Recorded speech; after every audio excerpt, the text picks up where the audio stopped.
random stuff. Dude, where are we going? I have yet to see a divisive answer. Is there?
Well, here we are, and that loaded in with my messages I had in the chat.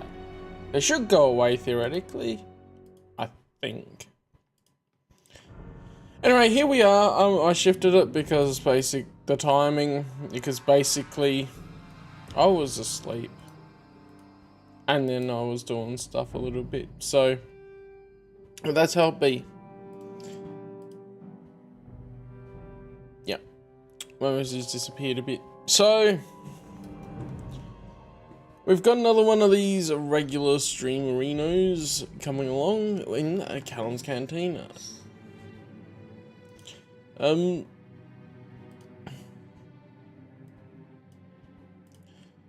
Well, it's been a week, and I'm in a time zone where a lot of the stuff wasn't out for people talking about the 10-year anniversary of the sidelining of the EU. So I have some videos that I've lined up in my Watch Later playlist to look at. I haven't looked at them yet. Give a first watch, give some impressions, give some thoughts to them. And so that's how it'll be today. I'm thinking that I might just change these streams to an afternoon anyway. This is a bit later than I would pick, but I could make it like 1 PM.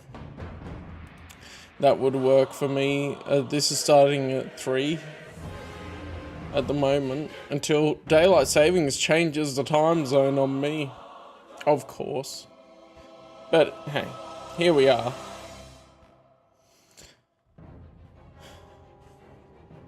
So I'm gonna have a little look. Yeah, okay, 7:20 PM, whatever. At things.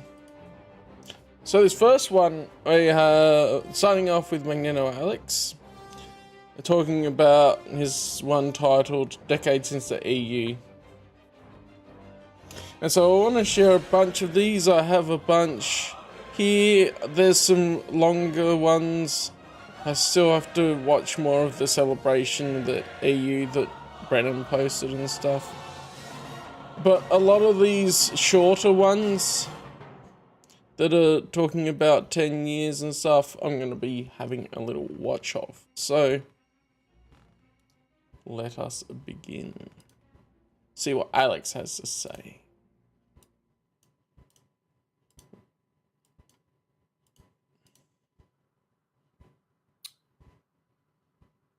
I'm not gone live in a while. Had a lot going on. Yeah. Life goes on. I don't know. But it is a sad day, but also a day to remember what we had. But on live, I've had a lot of stuff going on in real life, so it's been a bit hard to care as much as maybe I should about this day.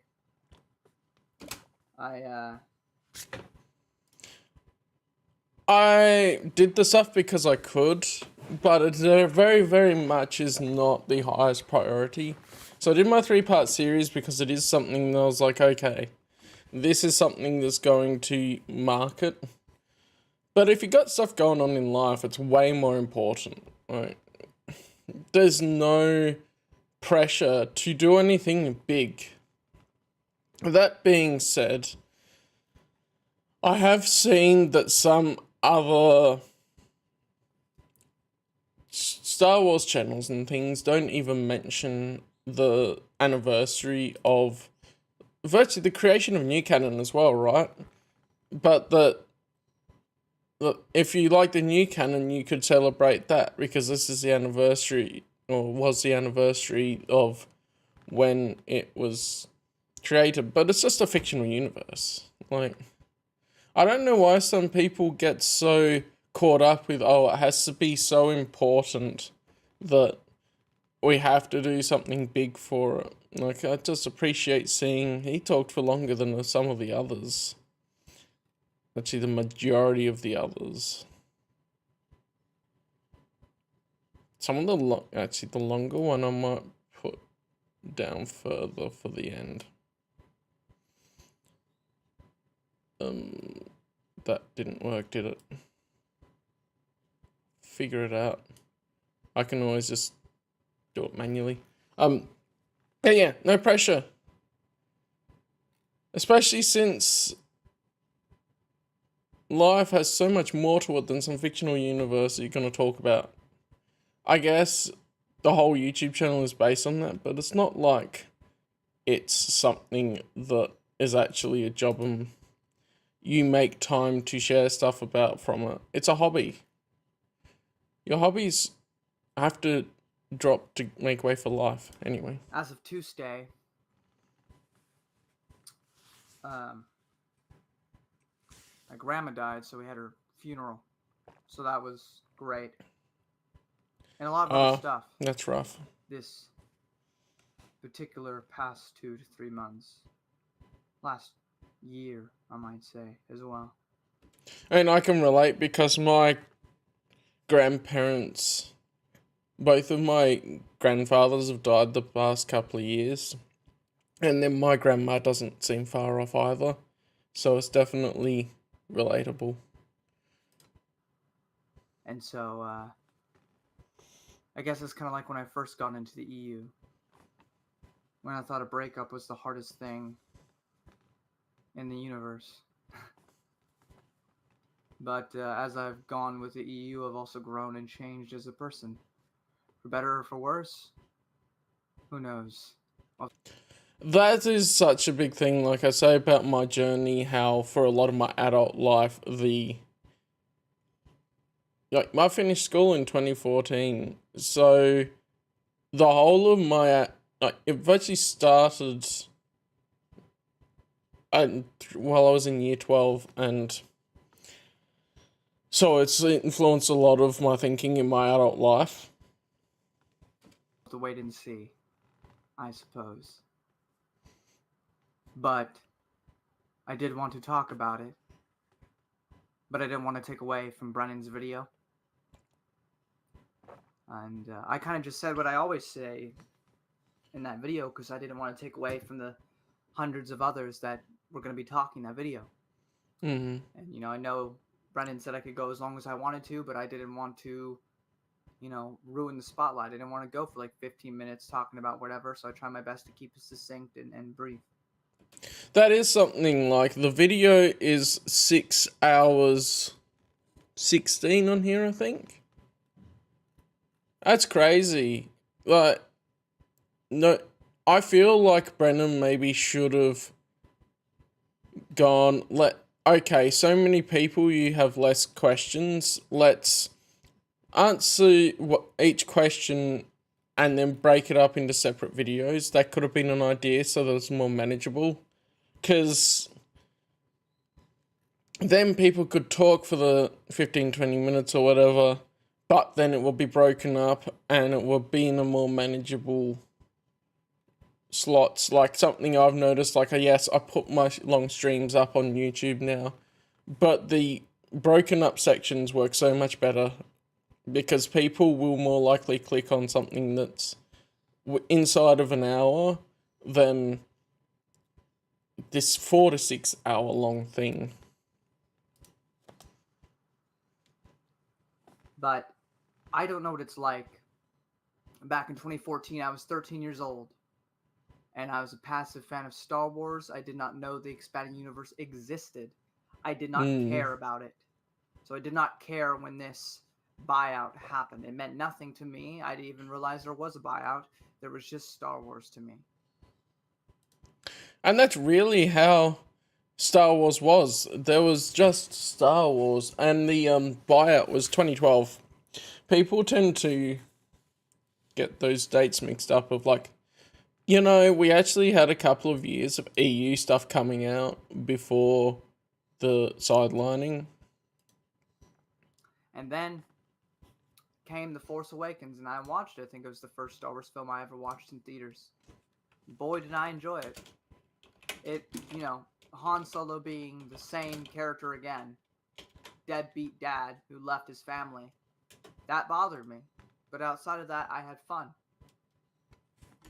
Maybe it was the hype of seeing it in theaters. I don't know. But I enjoyed it a lot. Still didn't read any like new canon material or play any games or anything like that. I didn't care that much, you know.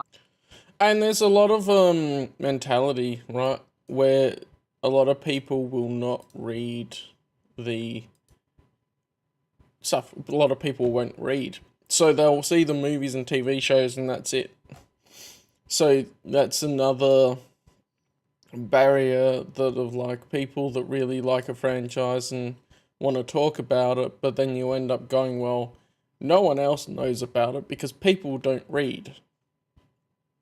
And that's the kind of thing of like, you get exceptions, and obviously Alex has read the EU since, but you still get so many casuals that they go, yeah, I think I saw the movies and whatever. There's people that don't even watch the movies, or I've talked to people that tried watching the movies and then they didn't like the Star Wars movies, and I don't know how that happens, but it happens, it exists. Hey, Alfie. I'll call you Alformo on here, I guess. I just waited for the next film. Episode 8 came out. And I think that film does not have a lot of merit, in my opinion. I think there's a lot wrong with it. You know, even if you want to say that the Luke and Rey plot's the best part, you still got to sit through the Poe Dameron sections, which I just don't think were that well executed. Neither do I think the Rose and Finn sections were that well executed in that film. It just felt like meandering side plots that ultimately did not matter to the overall plot of the main story, which I didn't like. But let's say you like that, you still have 2/3 of the film which I think are objectively flawed, even if you don't consider the Luke aspect to be flawed. But regardless, I watched the movie and I was extremely disappointed. Yeah. As this was part of my childhood, seeing my hero be portrayed that way. And there's ways to make that work, but the problem is you have to set that up in your universe, you know, and the sequels, just like the expanded universe, were not. This was not George Lucas. He didn't have any say in the matter. George Lucas signed off on things in the EU, but as for the sequels, it had nothing to do with George Lucas's vision or anything.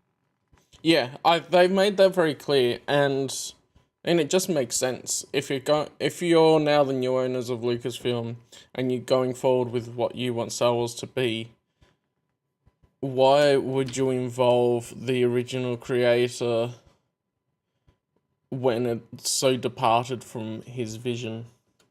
Not that George Lucas's opinion really matters when it comes to what's canon, what's not canon. Matters what, you know, he allows. You know, back when the expanded universe was around, it was what he had signed off on, whether he had any involvement in it or not, or actually read it. The sequels didn't.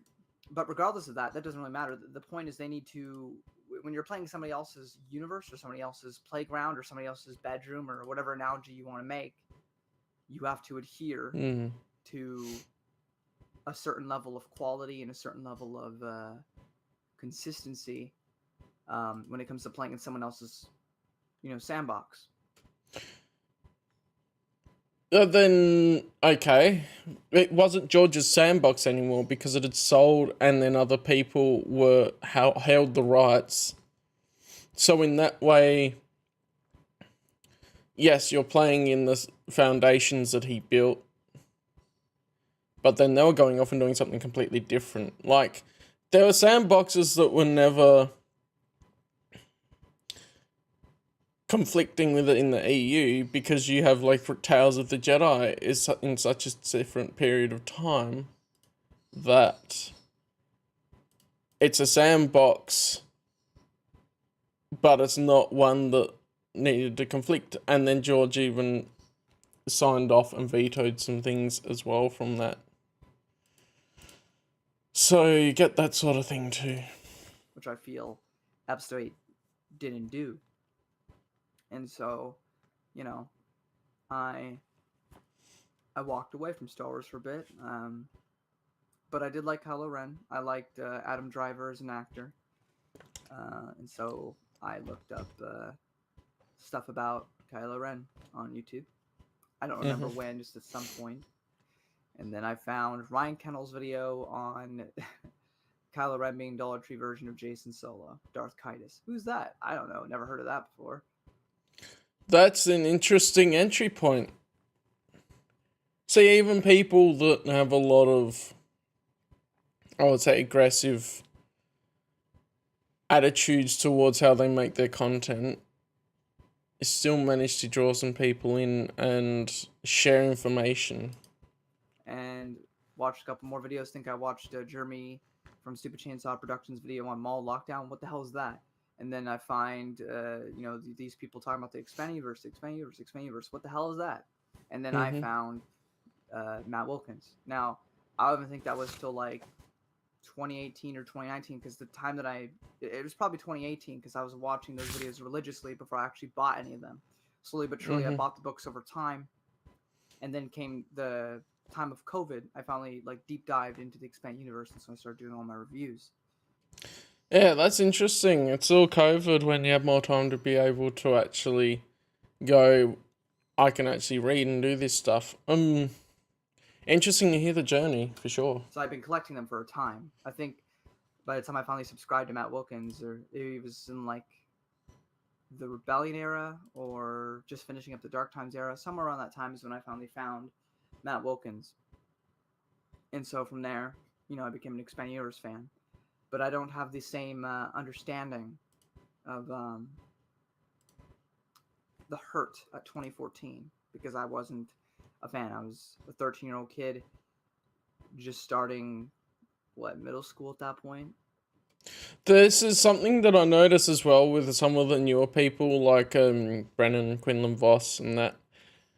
They're younger, and even some of the others, I've seen one or two videos, not talking about this especially, but other things, and they weren't around. They've only come to the EU afterwards because they didn't like new canon, and then they found stuff about the EU that they liked the sound of. I'm technically a millennial, but did you hear him? He was 13 in 2014. He's younger than I am. I was, 17 for most of the year. Right at the end of the year, I was 18 in 2014. That's why I say younger. I'm not saying, he's a baby, but there's some younger ones that at the time wouldn't have been getting into the EU and really into Star Wars, because I feel like it was the older generation that really got into the books and things. And even when I was at school, it was an exception to the norm that I liked reading. Or turning to 7th grade, I don't remember, but it just wasn't on my mind. But yeah, it's been 10 years, and I'm proud. Like I said, I just had my grandma pass away. I had a lot of other stuff going on. Some of it my fault, some of it not at all. But it's been a rough reality. And as I've done these reviews, I've gotten more. I think I've gotten better at looking at things objectively, and it is therefore isn't hampered my love for the Expanded Universe. It has simply made it more, as I try to be more objective and consistent with my reviews, certain things tend to drop when you're looking at it with that critical analytical perspective, which most people aren't when they're reading something for fun. They're just having fun with it. They're not thinking about it super duper hard. But so because of that, as I've gone through the EU this year, my opinions of New Jedi Order have lowered, and Legacy of the Force. I still love them. I still think they're great. But all those stories have lowered because I've looked at it with an analytical lens instead of just having fun. That's an interesting point. That is sort of separate to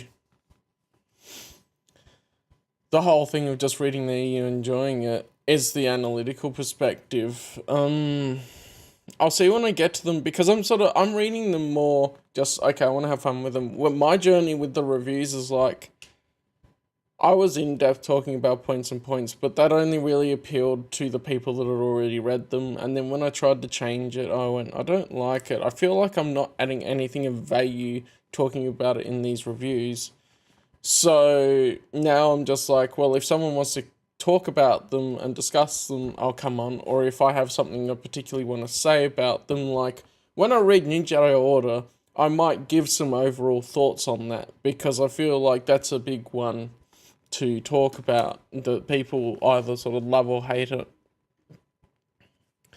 But overall, I stopped the book reviews because I felt like I wasn't adding anything of value, and it was just making me procrastinate more and more about reading the EU, because I went, I have to think about what to say, and then I have to write some notes down so that I don't forget things, rather than just sitting and reading it. And then I can give some thoughts on stuff that I've read right now just from reading them, and things that stood out to me, and some random other things, but yeah. I think you get the idea. But regardless of that, and even when I make my videos of, the Bounty Hunter Wars, and I harp on how bad it is, part of being... I love the Bounty Hunter Wars trilogy. I just am annoyed at how some species are never brought back, like the Assemblers from the Bounty Hunter Wars trilogy. I really would have liked to see them in something else. Maybe that's something I can include in the RPGs. Being on YouTube is putting on this sort of persona. I especially when it comes to retorting other people online, I tend to get very Negan from The Walking Dead, or very full of myself, like, I am right and you are wrong. But that's all really just an act. Like, I don't actually, like, if you like Bounty Hunter Wars, that's fine. Like, I don't hate Bounty Hunter Wars that much.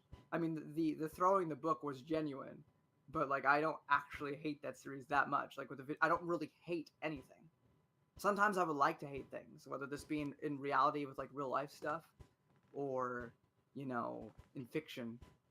I really want to sometimes I just really want to be nasty and rude, and I'm right, you're wrong, get behind me, Satan. I'm just kidding.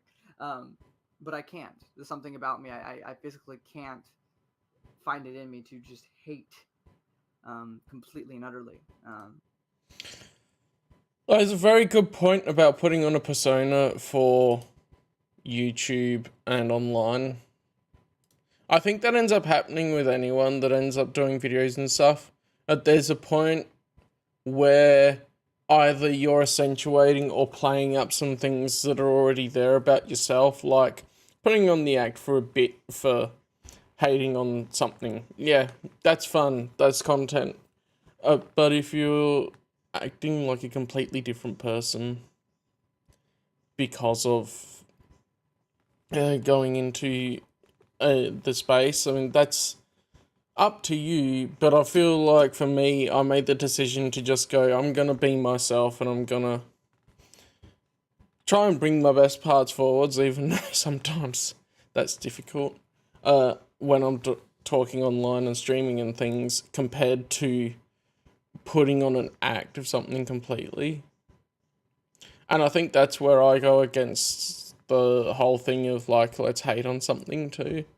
Because I'm like, I think it was especially around the Expanded Universe Book Club streams where we were talking about Jedi Academy.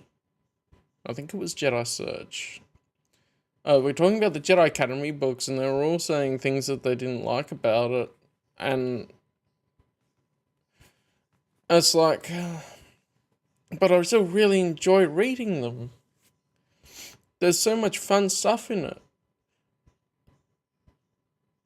And try to talk about that a bit more, because I feel like a proper book discussion should discuss both sides of it.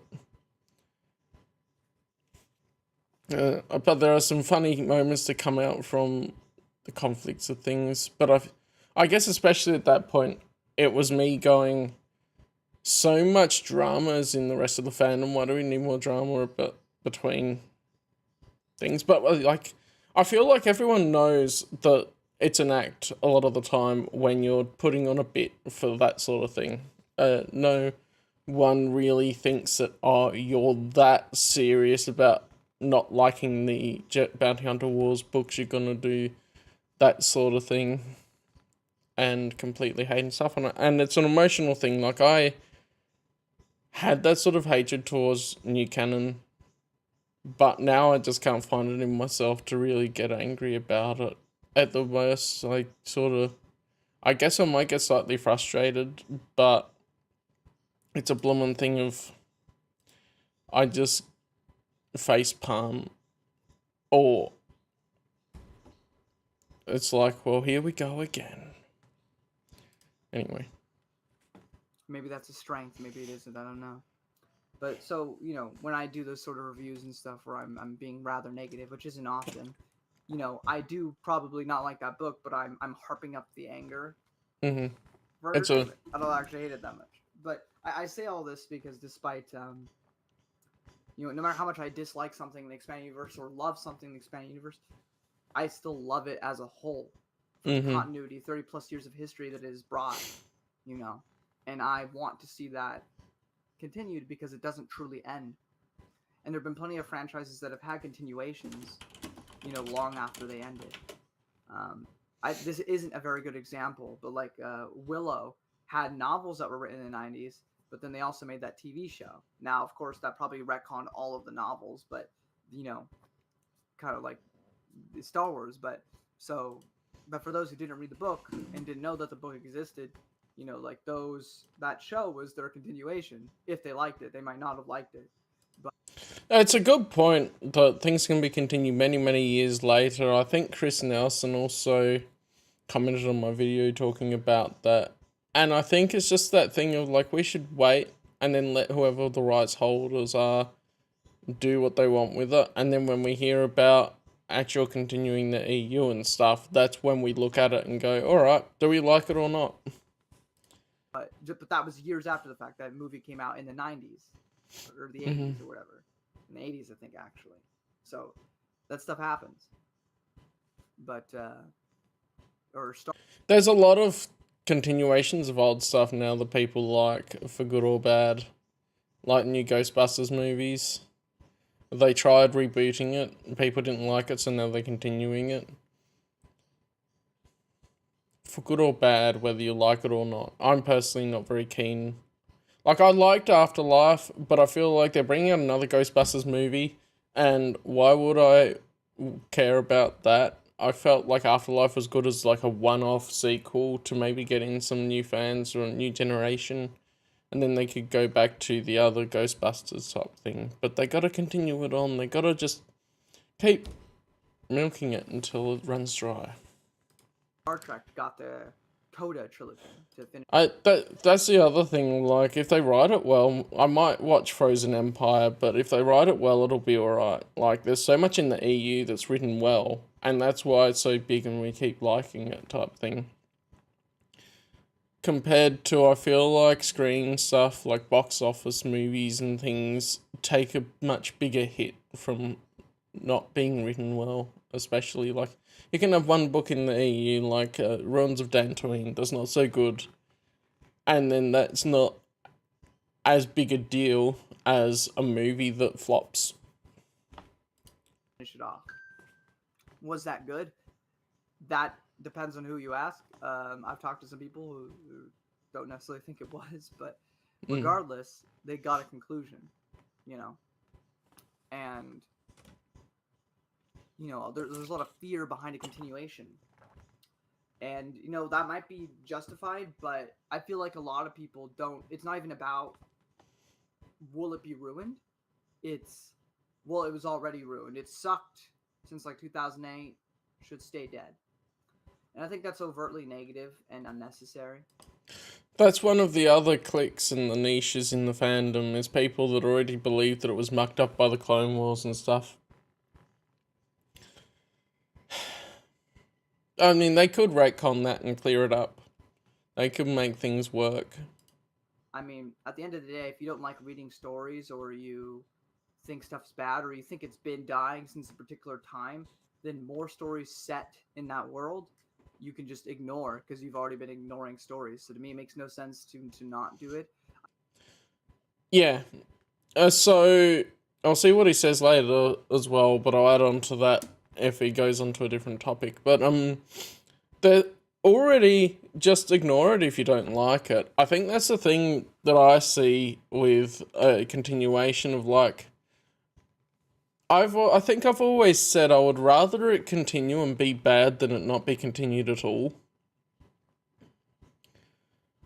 And I mean, I just don't believe that it's going to be happening anytime soon if it happens.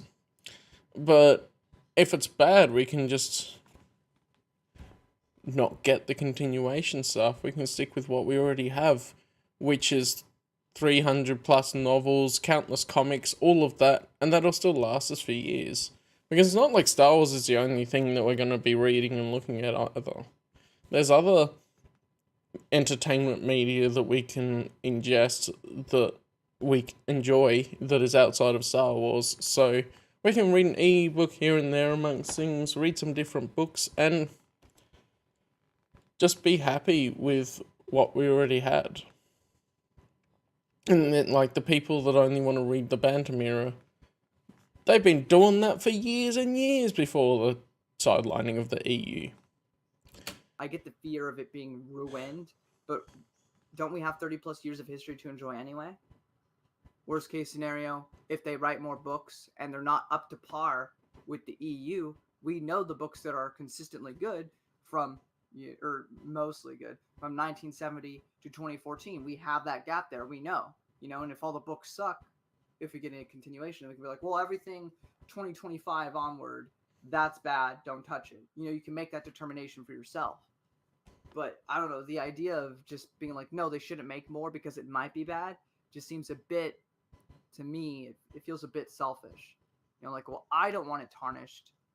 So if other people want a continuation, well, screw them. I hope Lucasfilm doesn't.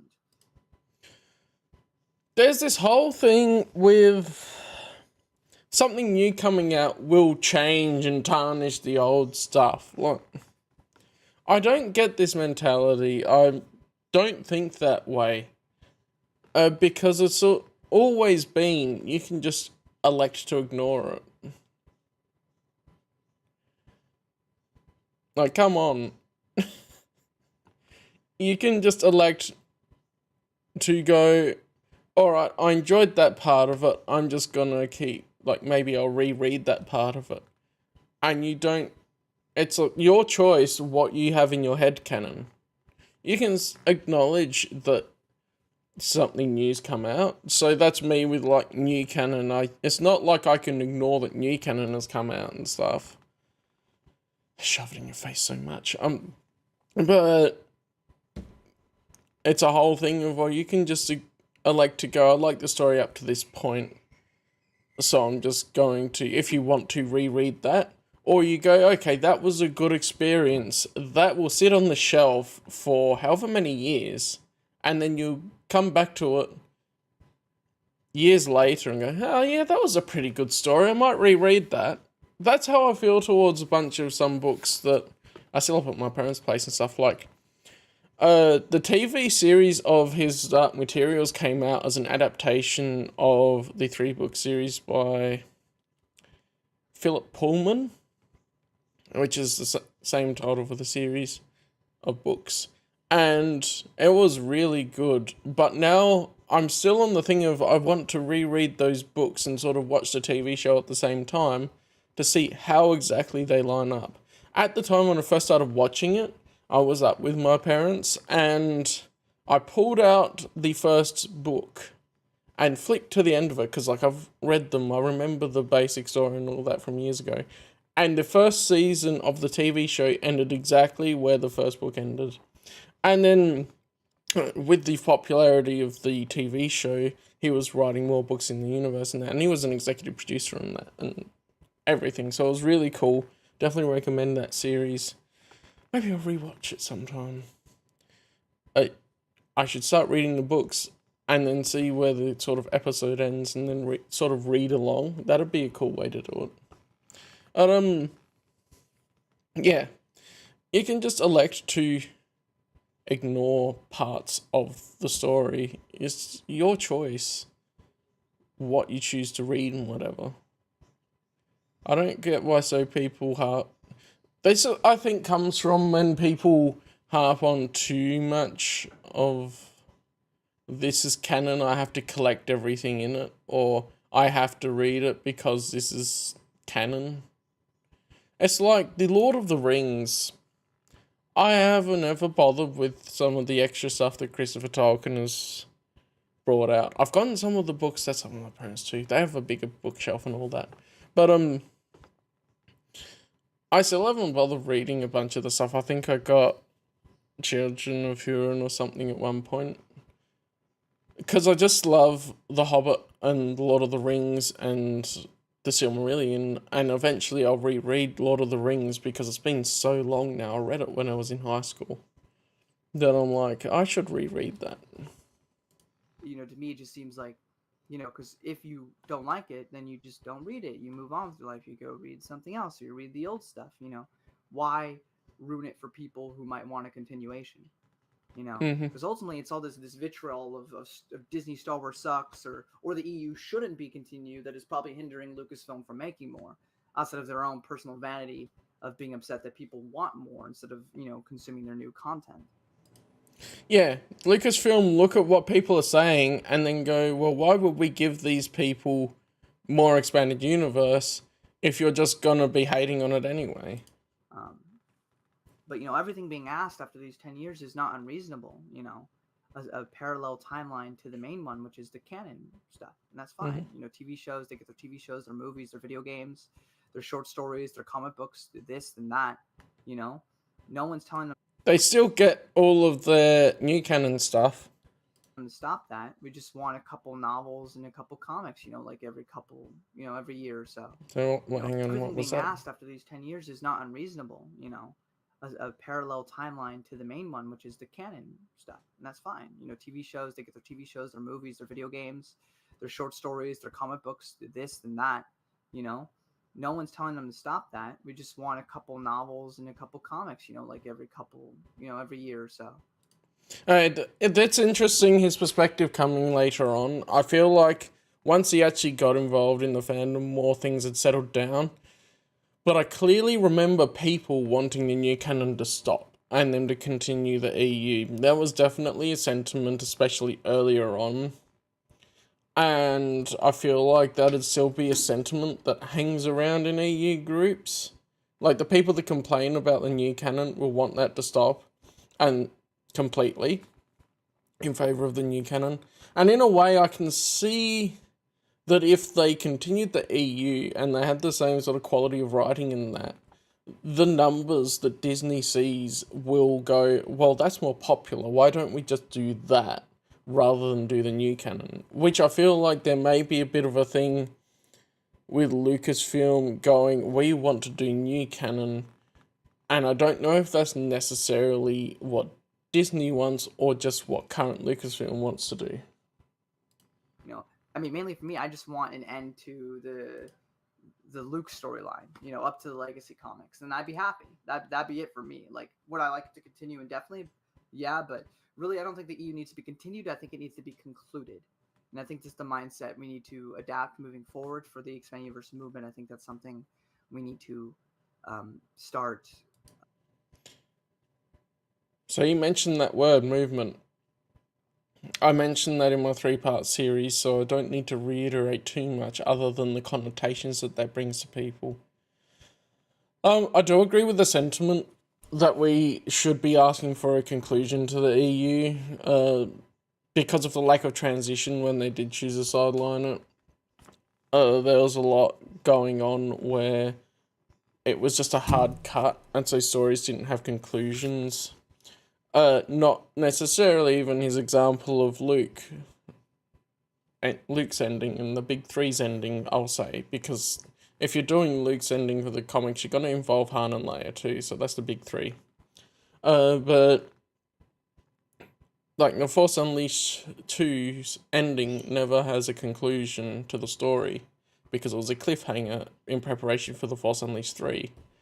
Or you end up looking at Dawn of the Jedi, where they managed to write it in a way where the story wrapped up, but then you still have the seeds planted there for a future story telling about the Jedi Civil War. But of course, that's something that we can infer, and I don't necessarily feel too bad about that not being continued, because we can leave it as a bit of a mystery without the specifics and infer what's happened from the surrounding stories. That's pretty cool. But stuff like that, and No, I haven't read all of the Legacy comics yet, but Legacy Volume 2 I don't think got a conclusion to the story and stuff like that. I feel like you just need to have conclusions to the ongoing story plot lines and things that were going on, especially as Troy Denning didn't know The Crucible was going to be the last novel in the timeline that was going to be written and stuff like that. Maybe shifting the dialogue from continue to the EU to conclude or finish the EU. And I think that might be a more viable slogan for Lucasfilm to maybe listen. And it has been a decade, but I don't think it's necessarily time to give up. These stories mean a lot to people. They help us get through some tough times, whether that be a family member who just passed away, or just a whole other drama that might be going on in your life, you know. These books help. And that means something, and it has meant something to a lot of people. You know, and maybe not everything's your cup of tea, but, you know, whether you like this book or you don't like that book, I would never want to hinder somebody from having more to enjoy. You know, I don't like Bounty Hunter Wars trilogy, but if somebody did, you know, good for them. I'm so glad they find enjoyment in that, because this world is hard, this world is rough, and there's so much darkness in it. Why am I going to hinder their happiness in something that they enjoy if they enjoy it, you know? Same thing with, like, I don't know, like, I hate Approaching Storm, but if somebody somehow finds enjoyment out of that, like, praise be to them for being able to do that, you know, like, good for them. Yeah, there's no point in trying to curb people's enjoyment of a fictional entertainment franchise and stuff like that, because they just seem to want to make the world burn even more. And that's where I feel like when you mention movement, and when you talk about all this stuff that makes a lot of the fandom more political and toxic, like it's not Alex here too much, other than I've noticed he uses the terminology of movement a fair bit, and I feel like that's a little bit the wrong connotation. But you end up going, just enjoy what you have, and let's have fun with this, rather than, oh, we're gonna have some sort of drama going on, and let's do this and this. I think that Matt Wilkins' video says 10 years of fandom drama, so that's gonna be an interesting one. But yeah. There's so much now of just, we want to enjoy what we have. There's been so many years that we haven't even read all of the EU.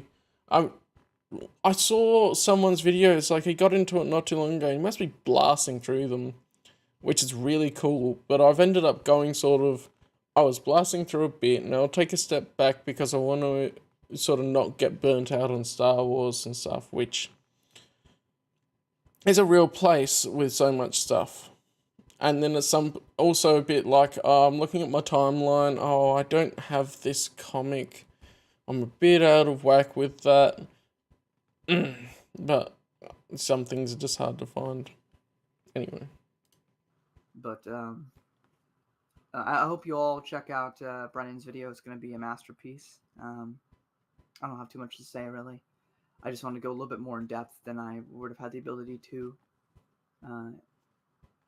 in that video. I want to leave the spotlight for other people, but the EU lives on. It is not dead. It is not over. It's not time to give up. I know a decade, it feels like, why even bother? You know, who cares anymore? Just enjoy what we have. And you can still enjoy what we have already, but I think it's still worth fighting for more. Because I think it's unfair to have a story unconcluded. We kept Lucasfilm alive, or the fans back in the 90s did, back before the prequels were made. You know, not me, I wasn't alive in the 90s, but Star Wars wouldn't be here if not for the fans. Ultimately. I mean, episode 4 wasn't even meant to be this genre-defining film. It was something made out of passion, and luckily people enjoyed it, but no one cared back then about sci-fi as much. You know? Not that it's really sci-fi, it's more fantasy, but... It's a space opera, which is a subgenre of sci-fi fantasy. I gotta get going. But, long live the expanded universe. And, hopefully one day I get more. So, a couple of things in there that I'm like, So because he uses the terminology of movement and that, and I think that's where a lot of the, we have to keep fighting for it comes from. Why do we have to actively fight? That's my issue at the moment with saying, there's this EU movement. That we want to have a call to action for people to get the EU concluded and that sort of thing.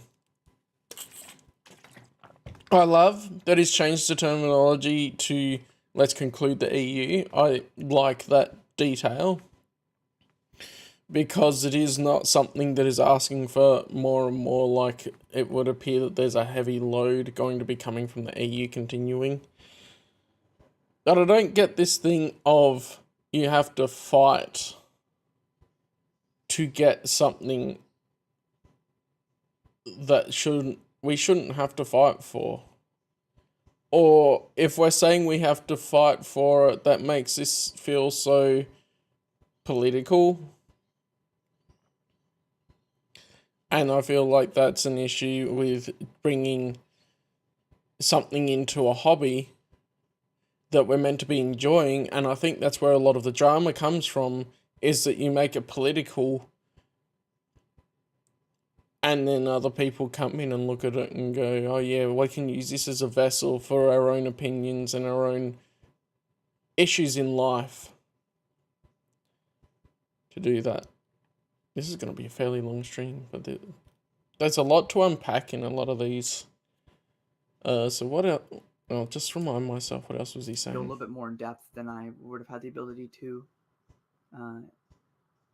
in that video. I want to leave the spotlight for other people, but the EU lives on.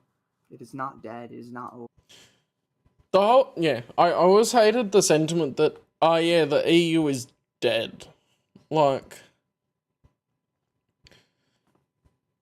it's out there. You can read the stuff. They have been continuing it in SWTOR in that sort of limited way. They're reprinting the books. If you're trying to go, even that can be killed. Like, I find some of the idea that, they can kill off this entire big fictional thing because they went and not continuing it to be not something that I agree with, because you can keep reading the EU. You can find the books, even if not physically, you can find them digitally in a lot of places, if you know where to look.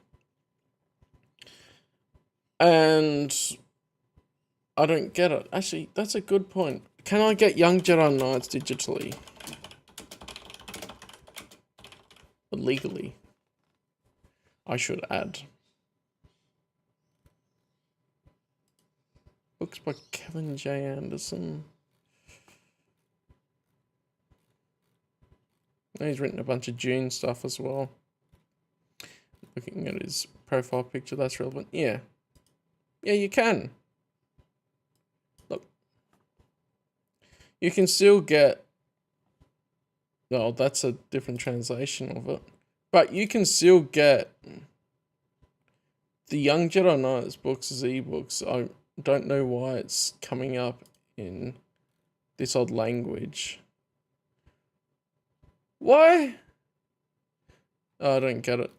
But you can still get Young Jedi Knights and all that have not physically been reprinted as ebooks. So there is that.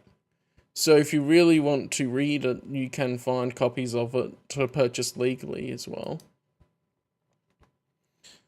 But, I don't get this idea that, like, fully equating a fictional universe and that to the same level as a person that you can kill and then you never get to experience time with that person again. Which is also, I guess, a bit relevant to what he's talked about with his grandmother dying and stuff. Because you can always go back to the books, you can always go back to the EU and read them. Yes, you may not have new time with them, but there are definitely ways to just go back and experience the same stories again. Anyway, I'm gonna like. And I'll see what's It's next. not time to give up. I know a decade, it feels like why even bother? So this one I saw pop up by the Walrus Jedi, which I haven't watched any of his other things. So I'm just interested to see what thoughts are out there of some other people that I may not really know. And okay, that's reloaded. I'm gonna put that longer one at the end. Yeah. Because I've noticed some of these videos get recommended to me compared to like looking at some other channels that never mention it. I think it's worth. So this is titled Remembering When the Star Wars EU Became Legends and Why It Should Continue. That's noisy. What's going on, guys? I'm the Walrus Jedi, and in today's video... Yeah, I get why the comment says that the music is overpowering. Skip to 1 as the music is overpowering. Alright, I'll do that. So I'll miss some of the original stuff that he was saying, but yeah. Changed it to Star Wars Legends, and it was no longer considered canon. The books were given the Yellow Legends banner, and they no longer published new books, comics, video games, etc. And the new Disney canon replaced the expanded universe as the... Bro, it's 1080p. I mean, I guess it's not worth looking up high definition images. Anyway, nitpicking. A lot of the EU fandom videos and stuff, I find that's a point a bit that I make is like they're not as appealing to a wider audience because of the lower quality. Anyway. For books and games and all that, so... I'm going to go over a couple of things that I really like about the EU. So first things is that it fleshes out characters and planets and storylines, and it dives deeper into the universe of Star Wars. The whole, the movies are, the movies can only do so much, but a book and comics, and we can expand the story and explore several planets more in depth or different characters and all that stuff. So that's really fantastic. There are a variety of stories in the expanded universe. There's something for everyone. Hard agree. There's something for everyone. Someone says they don't like the expanded universe. I think that's why when I did my where to start novel video. It's like, well, what are you interested in? What parts of Star Wars are you interested in? Because you can't restrict it to just read one book. And that's a definitive answer to where you should start. If you're a fan of Jedi stuff, there's plenty of Jedi stories. If you're a fan of the Sith, or want to learn more about the Sith, there are a few books that focus on the Sith. There's some bounty hunter stuff, and let's say you're a little more prefer genre. Well, there's some horror, and there is a little bit of romance and action, and military stuff, and there's all sorts of stuff, like not just Republic Commando, but also the X-Wing books. You'll probably find for that. some kind of story that you like in the expanded universe. It's fun to dive in and enjoy the journey of exploring the expanded universe. It's cool to read all these books and comics and play the games, and just explore this vast universe of story. Mm-hmm. It makes you a bigger Star Wars fan, and yeah, I don't see anything wrong with that. And I got my dad to read the Thrawn trilogy, but then he started on X-Wing, I think, and then he wasn't as interested in the X-Wing books. So there's some parts where it depends how much you're interested in the Star Wars story as a whole, how much you would actually become a bigger fan from the EU. I definitely would be nowhere near as big a fan if I didn't like the EU. I wouldn't have this YouTube channel. I wouldn't be streaming and stuff, probably. I'd be doing other things with life. It'd be just like, oh, cool movies. That's it. But other people might read a book or two, might read a comic and just go, yeah, cool. And then be very casual fans and not really know. And now here are some of my favorite things from the EU. So some books that I really like: Plagueis, Kenobi, Rogue Squadron. Yeah, are X-Wing some series. examples. As for video games, Force Unleashed, Battlefront 2, and KOTOR.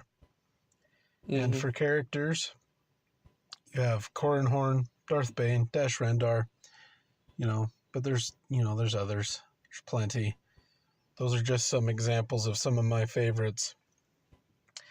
And why it should continue.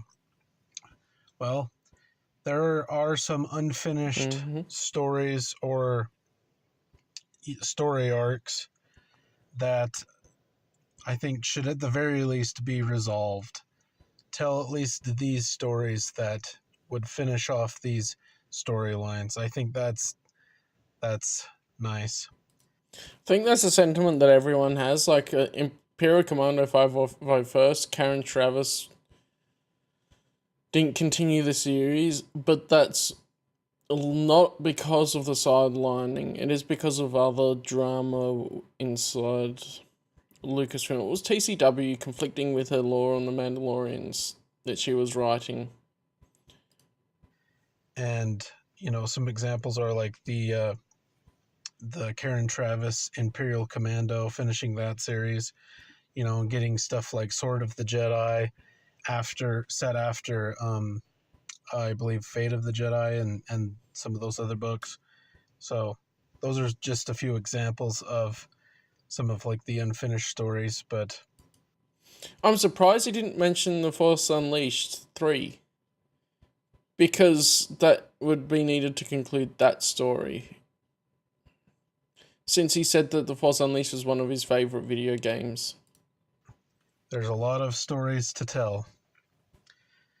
And here are some things that I would want if the EU continued.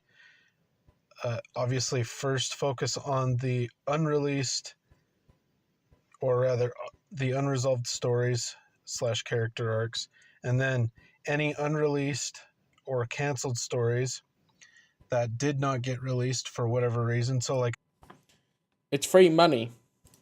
Escape from Dagu, like, release those. Some of those books or comics or video games, they're probably close enough that with a little, polish and work, you could send them out with relative ease. So. Yeah, I mean, we don't have a copy of Escape from Dagu to read, stuff like that, but I don't even know if it would need changing at all from the original manuscript. People would understand the history of it, especially EU fans understand the history of Escape from Dagu if you've ever heard of it. But no, because first you finished, why would you need to edit it? It's a bit like Heart of the Jedi. They changed the dates of in the fan printing, and I don't know why they felt the need to, because you could just print it as is and people would know, alright, well, maybe that's a little bit off just because of a thing in the front of it. They could just put a disclaimer and give a little bit of a history in the start of the book. That way people would know, oh yeah, this was written around then, it was cancelled, and now we've reprinted it. That would be a good way to do it, as a little introduction to it. And then, yeah. And then one thing that I would like is multimedia projects, like the Clone Wars multimedia project, yeah, I'll use this in as an example. Let's say you want to have another epic Old Republic story.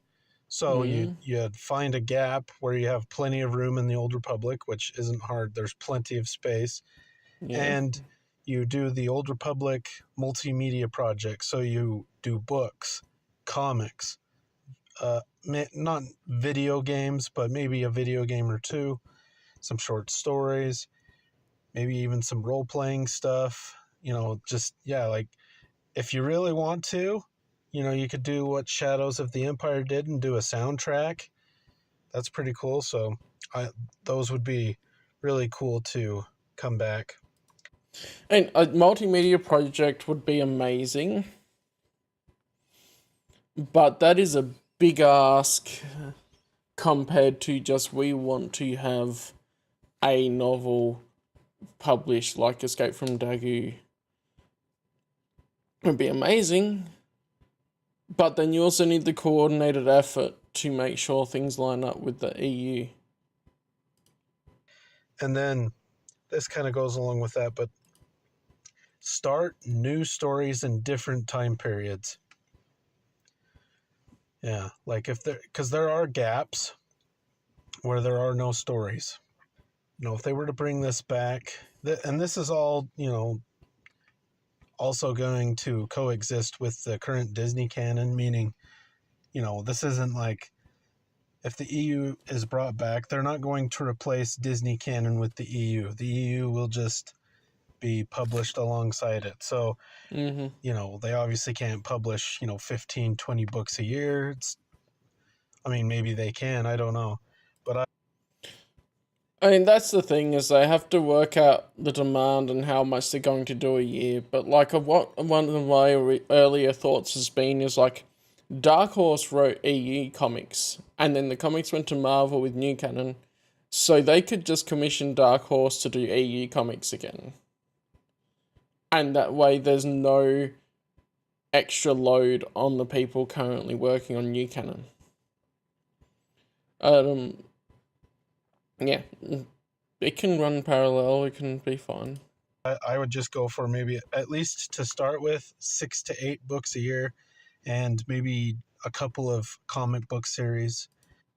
He's ambitious. 6 to 8 books a year? Bro. My starting point is 1 book a year. And I would say, if we're talking about comics, let's have a comic run a year.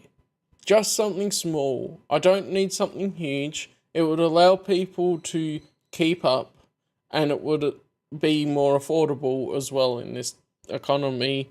And then if people are like, okay, cool, I like this, then you can put in back orders for the Expanded Universe stuff, and they could do a whole new lot of reprints and market them that way of going, well, we've got these new stories, and then if it's popular and it earns them enough money, then that money from the EU novels and stuff should go into more EU, and maybe they can increase their capacity. But I feel like it's the thing of treating it like Marvel, right? Like they've done with the new canon, is that they just want more and more and more content. And I'd rather have like 1 book that's really good compared to 6 to 8 books that I go, were these kind of rushed?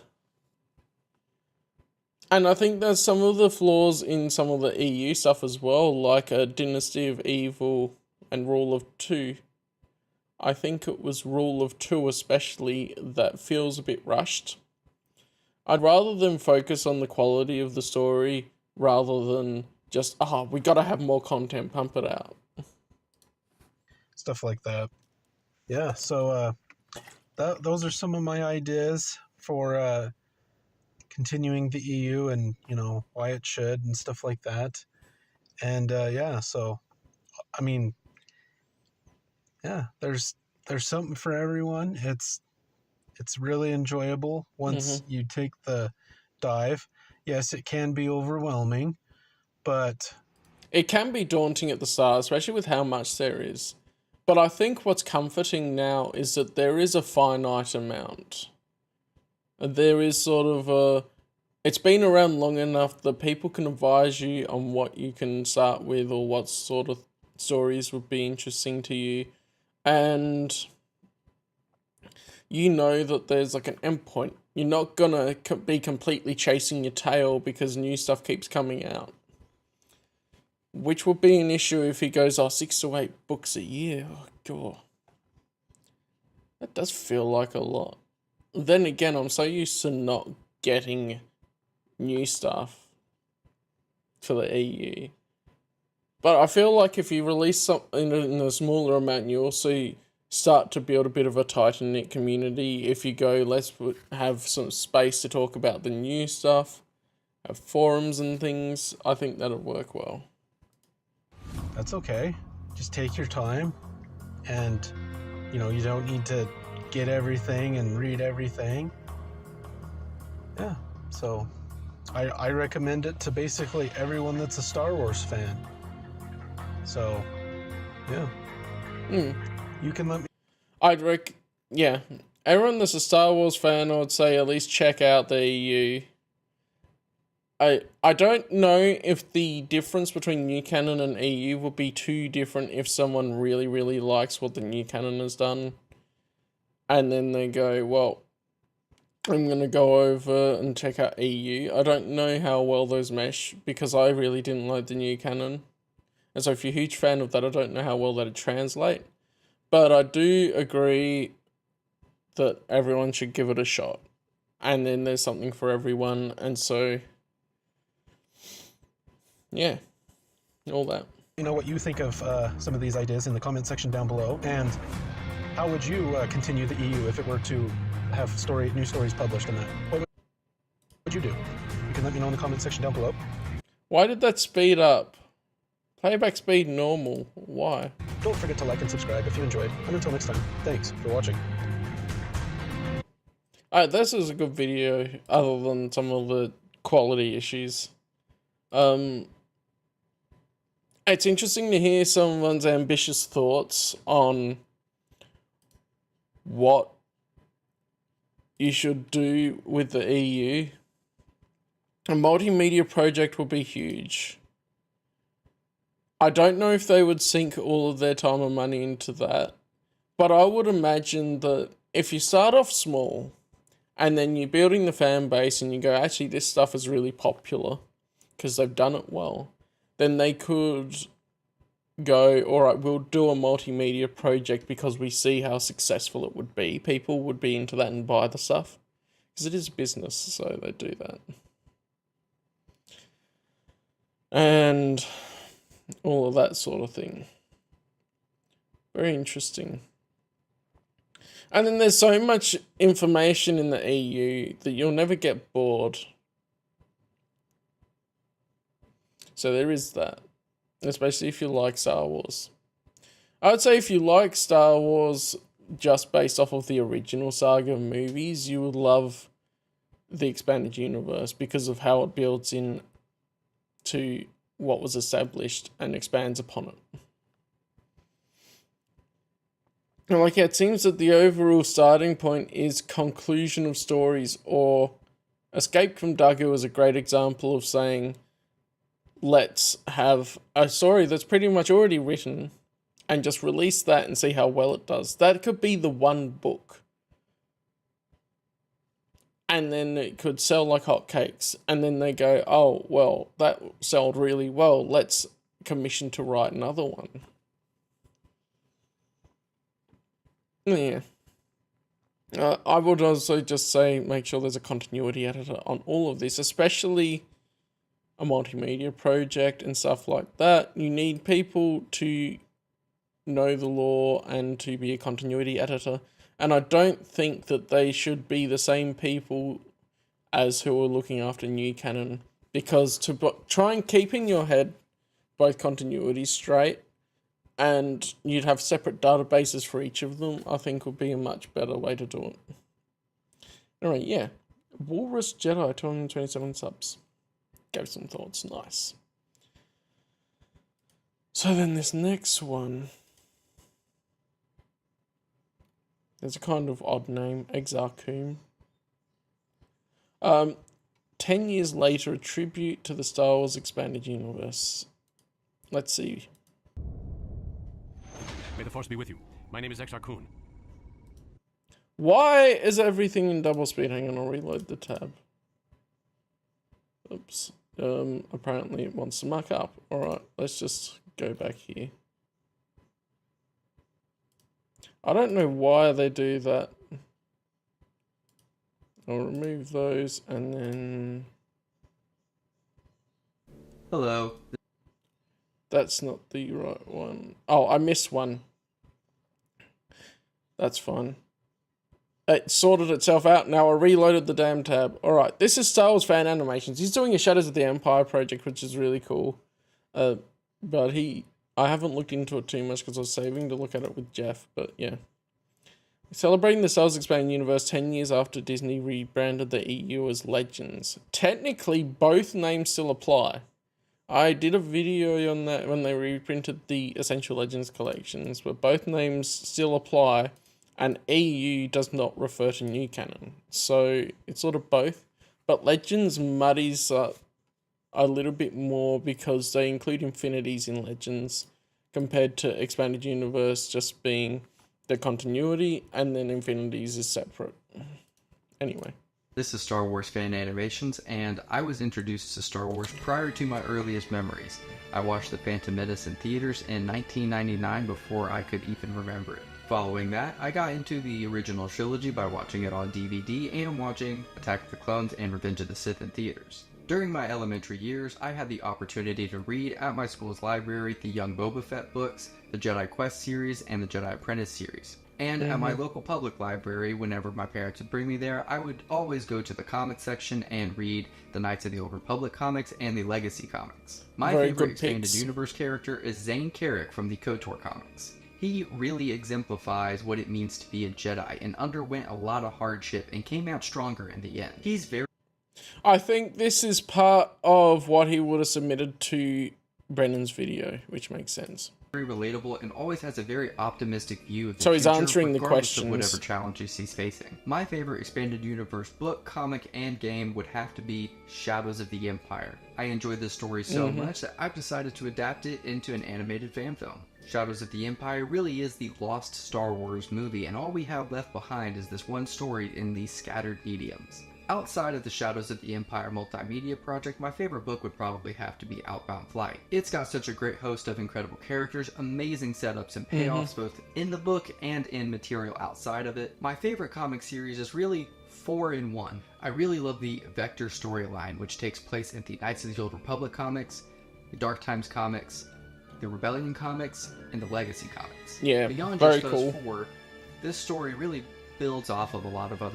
Vector's a unique one as well because of how it tells a story of a particular character through different eras. It's really cool. Material too. The KOTOR comics build off of Tales of the Jedi, the Dark Times comics build off of Republic, and the Rebellion comics build off of Empire. So this one story spans 4,000 years and consists of 311 comic book issues. It contains... He counted the comic book issues. And that's just the tip of the iceberg. Some of the best characters and story that the EU has to offer. And for my favorite solo video game, that one hands down has to go to Bounty Hunter. In Bounty Hunter, you get to play as Jango Fett, and in addition to this story being incredibly consequential for the Star Wars galaxy, you also get to have fun using all the tools of the Bounty Hunter trade and getting to go and capture your own bounties. The Star Wars Expanded Universe has meant a lot to me over the years. These characters and stories reflect universal truths about life, good and evil, tyranny and liberty, while also being specific and having a great history and lore to dive into and explore. It is fun entertainment, but it's also more than that. The EU is full of cautionary tales, stories of perseverance, and is loaded with real-world wisdom which has affected me to this day. It's led to new and strengthened friendships and sparked a lot of great conversations. Something that I would like to see, so much so that I took it upon myself to help create, is screen adaptations of the best expanded universe stories. For the EU, Lucasfilm had hired some of the best writers in the genre, who created stories that read like you're watching a movie and or a TV show. And seeing these exist, faithfully adapted, as animation or live action, official or fan-made. Yeah. So that was pretty cool. I haven't seen the Darth Plagueis one that's behind me. Yeah, you see the majority of it there. And this X-Wing one I've been planning to have a look at some point. It's something that I really want to see and have enjoyed seeing over the last few years from other fan creators. I myself have loved working on my Shadows of the Empire fan film, and I'm looking forward to adapting other great expanded universe stories in the future. When it comes to adaptations of expanded universe material, I say the more the better. I really like how he's just all in on it and is planning to do future things. I guess that's it, yeah. And definitely go and check his stuff out. I don't know how good his fan film is. That's something I've been like, I don't get to talk to Jeff a lot. So when we do record, we have a bunch of stuff that we record together. Anyway. So this one is the one I started before a little bit, but yeah, a tribute to the Star Wars Expanded Universe. I guess that some of these will be the ones that they put into the big celebration video, but then did it separately, because I did that for mine. May the Force be with you. My name is Exar Kun.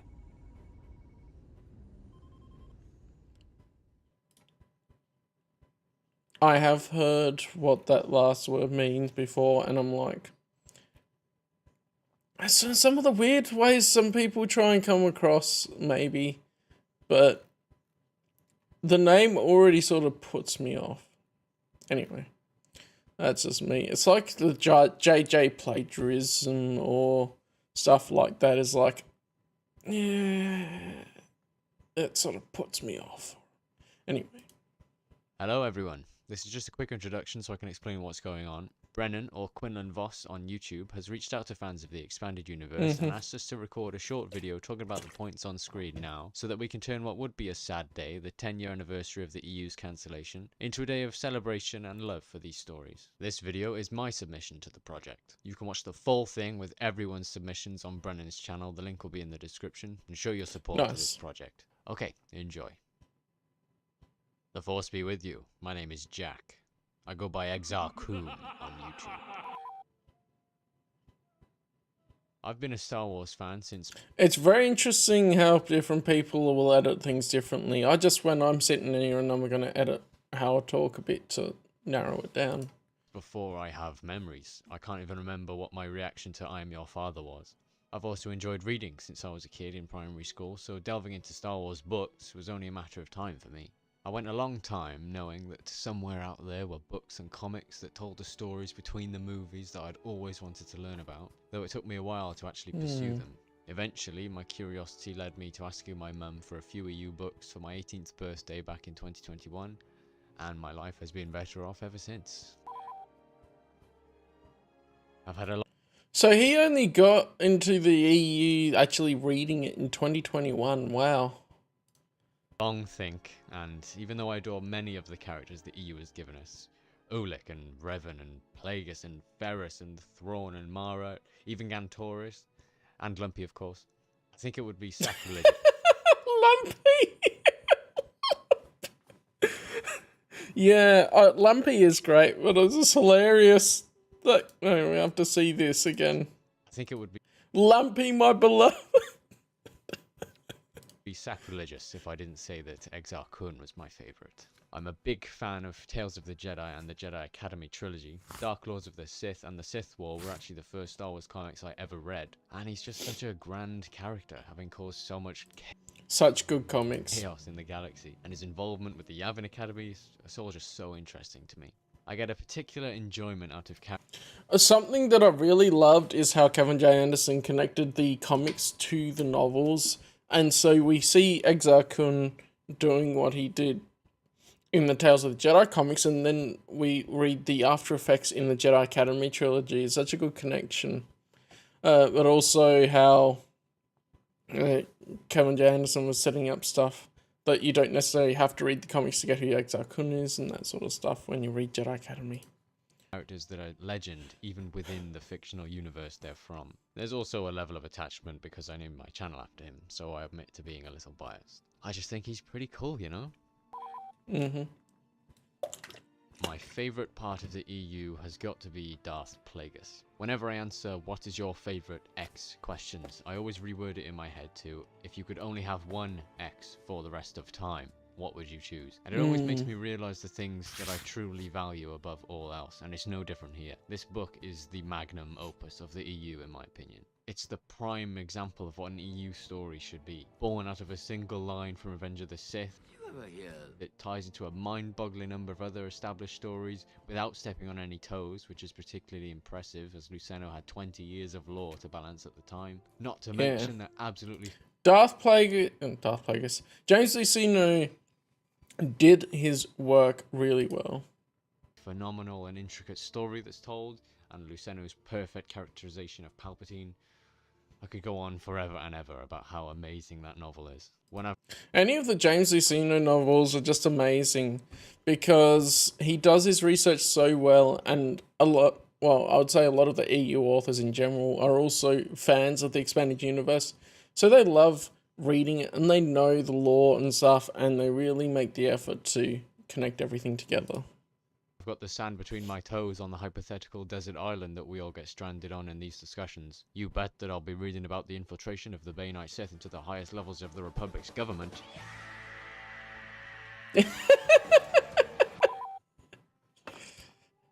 The EU does a lot for me in my everyday life. When I need an escape, it gives me a place to go, but not only that, it has also helped me to become a better and happier person in general. To prove this, let's get sappy. I've collected 3 quotes that have stuck with me and mean a lot to me. Once defeat was conceded in the mind, its reality was inevitable. That so many good quotes from the EU. I love how he's showing it off. Now, I admit Darth Maul isn't the best role model when it comes to morality, though his discipline is unparalleled. Whenever I'm working towards a goal, say an assignment for university, and I find myself struggling and those doubts start creeping in, what if I'm not good enough? What if I do all this work only to get a low grade? I remember that failure can only have you if you give it permission. In order to succeed, you must fully believe that you are capable of achieving what you are attempting to do. The visuals here, the Darth Maul comic run by Ron Mars is so good. So sorry that you hate. So useless hate. Simple philosophy. I love him. Oh, I forget his name off the top of my head, but I love this character in the stories. He's so based. Yeah, I know, but I believe it's that startlingly profound simplicity that really planted this quote in my mind. Full of action and full of a very, very interesting basic philosophy that we all need to be reminded of. As someone prone to being overcome with stress, anxiety, and anger, this quote carries a sentiment very important to me. In the same way that Obi-Wan is shown in the Jedi Quest series to compose himself by accepting and letting go of his anger, I remember these words when I'm feeling overwhelmed by negativity and in need of comfort. It would be naive to say that this mindset is the Cortosis shield to depression's lightsaber, if you will. But I think we could all use a reminder at times that giving these emotions the power to stop your day in its tracks and bring you down, it's just not worth your energy. It's useless. It doesn't serve you in any way. Remembering that helps me accept them and let them go. This final one I'll leave to speak for itself. You weren't in the med lab. I thought I might find you here. We're just finishing up. See? Good as new.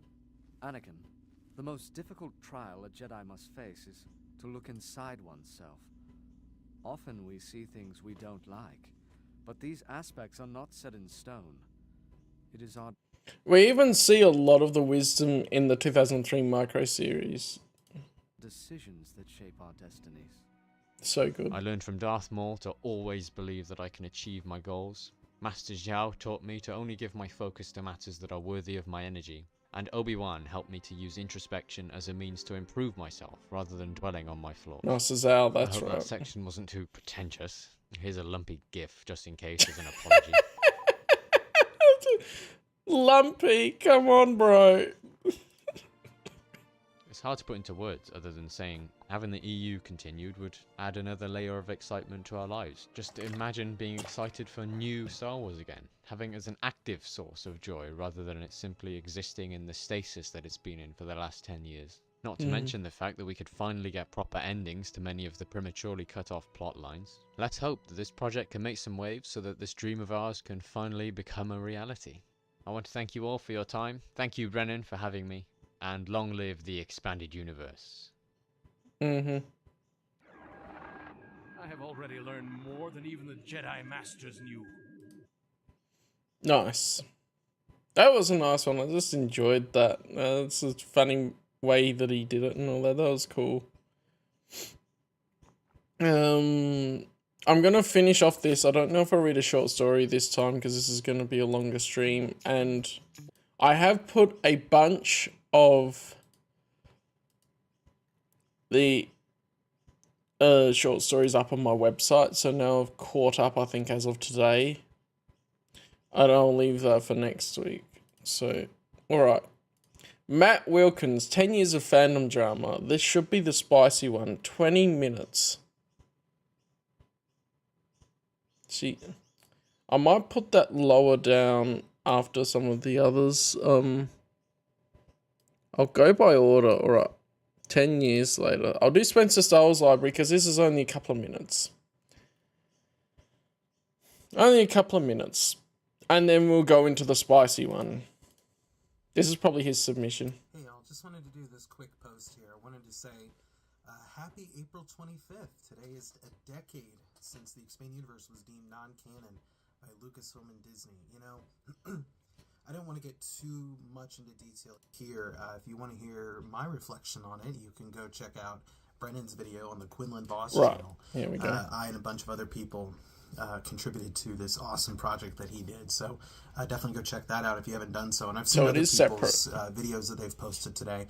So I kind of want to throw my hat in the ring and just kind of throw out a couple thoughts here. You know, today could be very easy for a lot of people to be negative, be down. 6 days ago, not quite a week, bro. It was the 26th for me. Anyway. Not feel happy about it or about, you know, today. And rightfully so, I can understand that. But, you know, in this 10 years that we've had since this day, it's been an incredible 10 years in the sense of look at all that's happened. All the friends that I've made, all the people I've met. I feel like I'm more passionate about the Expanded Universe now than I ever was back in the day. And I definitely have that passion now. You know, today isn't a sad day for me. And I hope it's not for you either. I hope that today has been a great day and that we just look to celebrate the Expanded Universe, that we look to enjoy what it continues to bring to us. And so my recommendation here would be, you know, go read a book, read a comic, read a short story, look over the guides or RPGs. You know, play a video game, watch a show, heck, watch one of the 6 movies if you want to. Do something that is going to make you happy and celebrate. I know what I'm going to do after this is, aside from watching some brilliant videos that people have made, I'm going to hang out with my wife and kids, you know. That brings me joy. And so for me, that is what I encourage you to do, is go out, have fun, enjoy yourself, and let's make today a great day. Thanks so much, all, and long live the Expanded Universe. Nope, I clicked it again. Yeah, very much a thing of people have anger and emotional turmoil around this time. So let's go enjoy it. Like that's the whole thing of, like, I've seen so much anger in the fandom through the 10 years. That now it's sort of settled more. Just go and enjoy it, for sure. Alright. Let's get to our spicy one. Matt Wilkins' video. 10 years of fandom drama. I am so interested to see what he has to say now. Especially considering he seems to be going straight to the drama. 20 Well, hi there, minutes of EU it. fans, and welcome to 10 years of decanonization. 10 years, man! 10! And I thought, you know what, why not? It's been 10 years. I was just re-watching once again Chris Nelson's excellent series that he did with Dylan on the fandom from 2014 to, I believe the date was 2022. It's an excellent series. If you haven't seen it, go out and see it. It's really good. And I thought maybe I'd give my take on all the drama and my involvement with it from back in the day. Because he must have... I feel like he'd obviously done the part in the project, so this is interesting to see that he's decided to address this. You know what we all love? Well, I mean, most people love, I don't care about, is fandom drama. Drama within the fandom. Controversy between fans. This is a really fun way he's done it. I've mainly watched his Expanded Universe book reviews before I sort of ran out of time and fell off of it a bit. But yeah, people seem to love drama, and I don't get it. It just makes things worse. Anyway, we'll see. You know, that's real exciting. Yeah. Usually, if I make one video about it, that'll be it. You know, really don't like to address it. I'll address it if I have to. I've addressed some things in the past, some I haven't. I thought things come up, and if I need to, well, that's been a bit my philosophy as well. Like, once I say it once, I'll just share the video about it. That's why I did a Defending the Expanded Universe series of videos, because so much of it came around. I didn't want to keep repeating myself every time on social medias and that, so I'm just like, okay, here, have the playlist or the specific video that covers that part that you're trying to argue about. Oh, it's Chris spinning its and wheels Dylan there. were Okay. very respectful. They didn't use names. I'm going to use names. You know why? People like it when I'm salty. And I also don't think these people care anymore. He's gonna name people. Oh boy. I left out names because I didn't really want to delve into the drama, because that's not something that I really want to accentuate on the channel. But if he's going there, I'll go there. Like, this will be interesting. More importantly, you folks love drama. You love it. You love it. You can't get enough of it. We've had 10 years of it, and these are the ones that are the biggest ones, I guess. It does end up drawing people in and getting people knowing others. Like, you talk about someone, even if you're the one doing the, like, starting the drama and trying to insult people, and then they'll go and look at the person that you're attacking to see what they're actually like. So I whipped up a clickbait thumbnail, and maybe later on I'll ask you to smash the like button and subscribe to my Patreon. I need to get a Patreon. So, yeah, why not? 10 years of drama. Here we go. Yes! The first one I ever remembered having drama-wise, a guy called David. I remember the first time I heard from this guy, it was out of the blue one time. I'd never heard of him before, but he really desperately needed to get a hold of me. And so many of them are out of the blue, like, you don't even see them around. his idea was he and I were leaders of the EU. And as leaders, I was, whoa, who are you? Who is your daddy and what does he do? This is the start of everything. Oh my goodness. So many people trying to go, oh, you're the leader of this EU movement type thing. And there is no real movement because there are no leaders or whatever. It's just EU fans wanting things. Some people are taking a bit of in the forefront, especially Matt, because of how big his channel got and how he was around sort of from the start. But, like, come on. There's no real organisation there. The closest is Twin Suns, and then they're focused on other things as well, not just those billboards and some things. No idea who this guy is. And why am I a leader? Did I miss the vote? I don't know. I would have voted for someone else.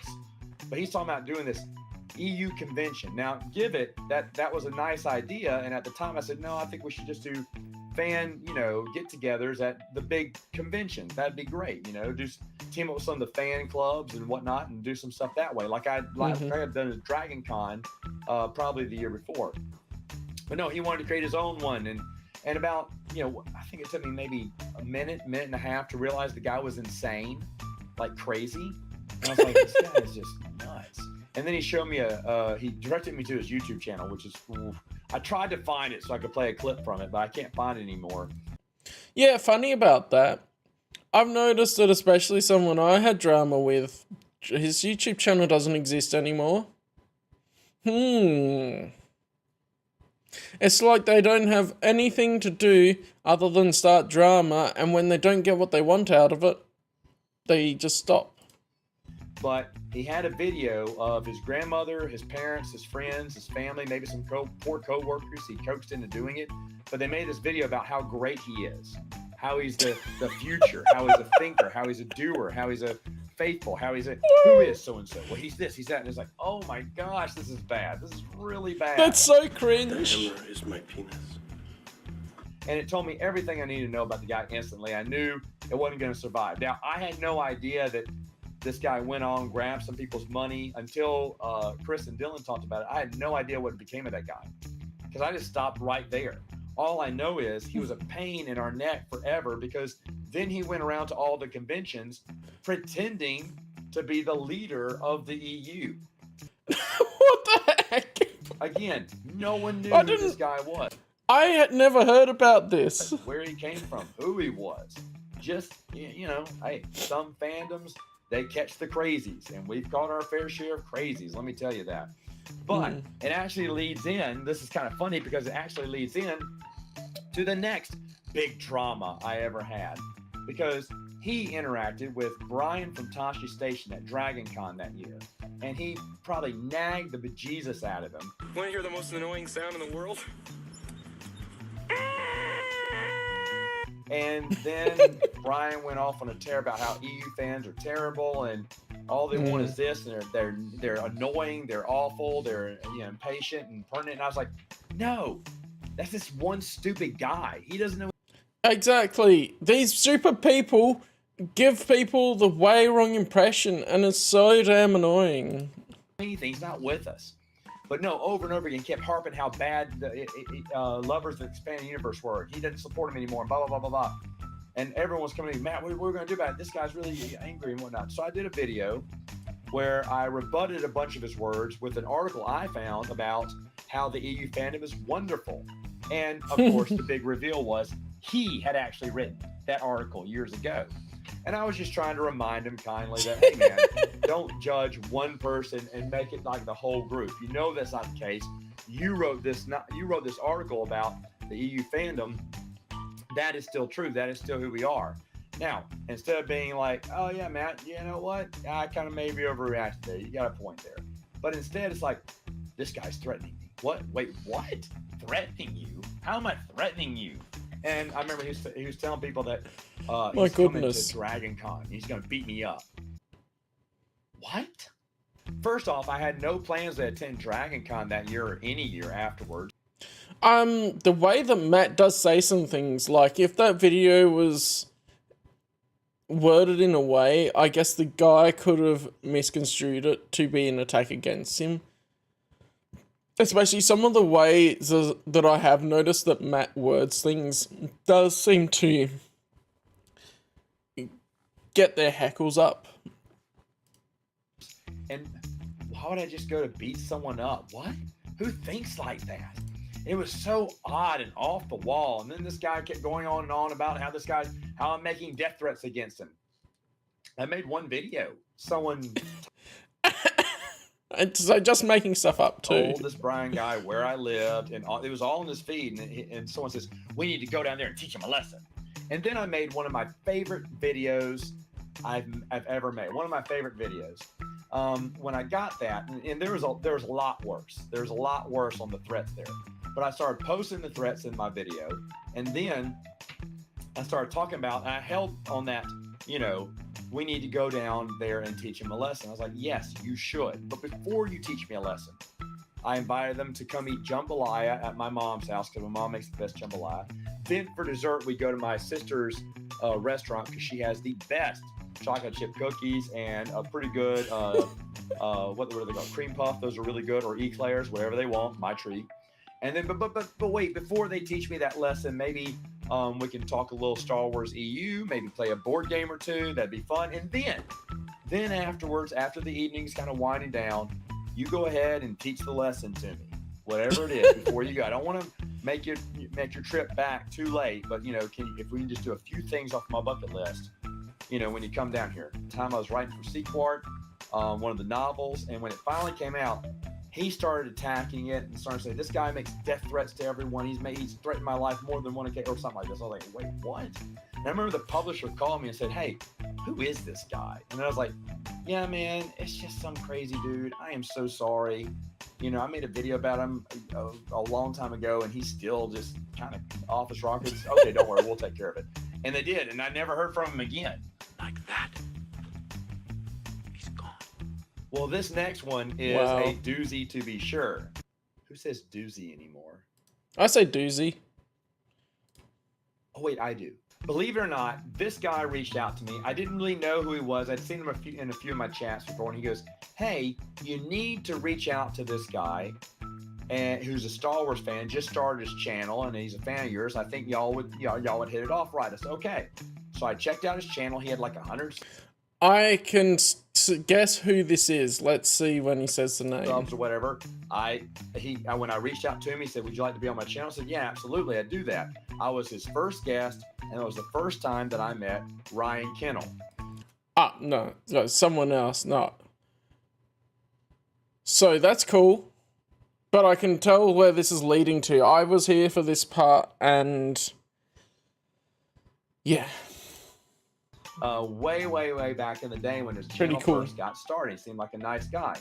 I wrote back to the person, and I said, hey, you're right. Just did a stream with Ryan. He seems like a cool guy. He's like, oh, awesome. I'm glad you two could hit it off.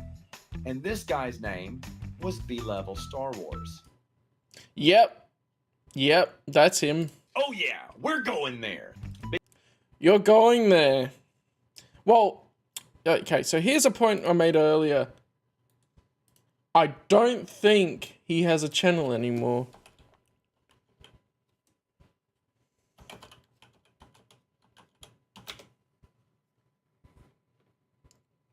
Yeah. So there's videos about him, but there is no longer a channel called B-Level Star Wars. He's disappeared. So, let's go there. Earlier on, he approached me in the same way of like, cool, do you want to join this group of Expanded Universe fans and stuff?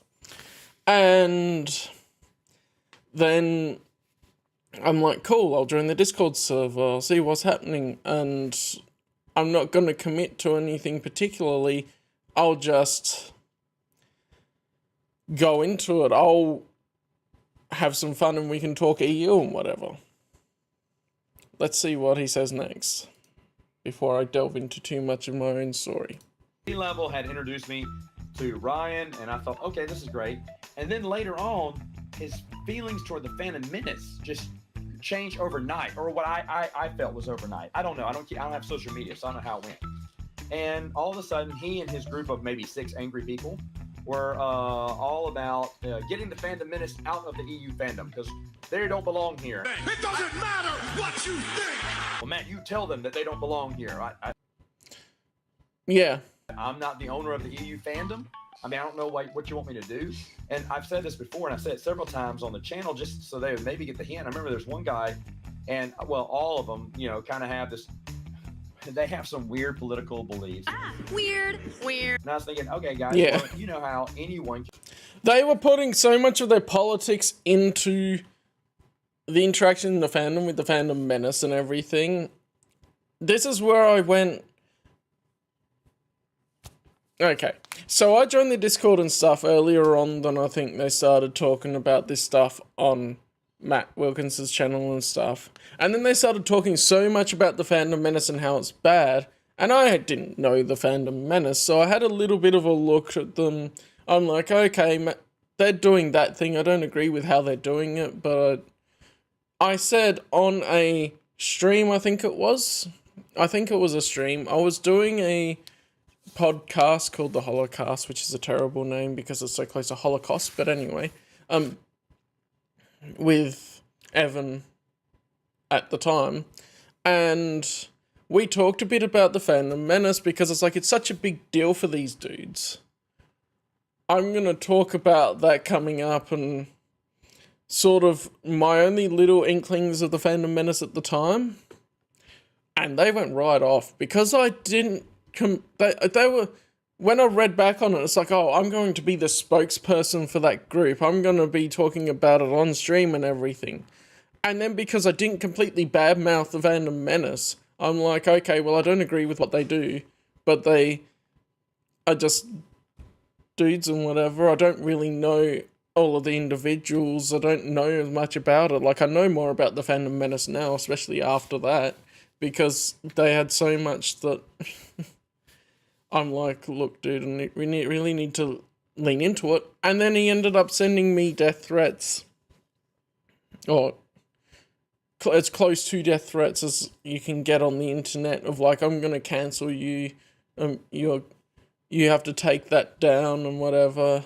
And I'm like, dude, I was just saying my thoughts. Why would I need to take it down? And so then I warned someone, like I was in contact with Chris Nelson and stuff about him. But the funniest thing was, and I guess the chats would still be on Twitter, where I was talking to Chris Nelson, but under the expandeduniverse.com account. He doxed himself. Anyway, we'll see if Matt mentions that. And be accepted to the fan. They're like, yes, everyone's welcome. Yeah. And to be honest, I've always said this. I don't care what race, religion, sex, political belief, whatever, where you live, what you do, what high school you went to, what your favorite color is. It doesn't matter. If we're talking about the expanded universe, we can just talk about the expanded universe. Exactly. I'm friends with people with several different beliefs that differ from me, but we can still be friends. We can have a civil conversation. We can talk about the EU. Shoot, I used to say that to Dark Novia all the time in live streams. I said, sir, you know what?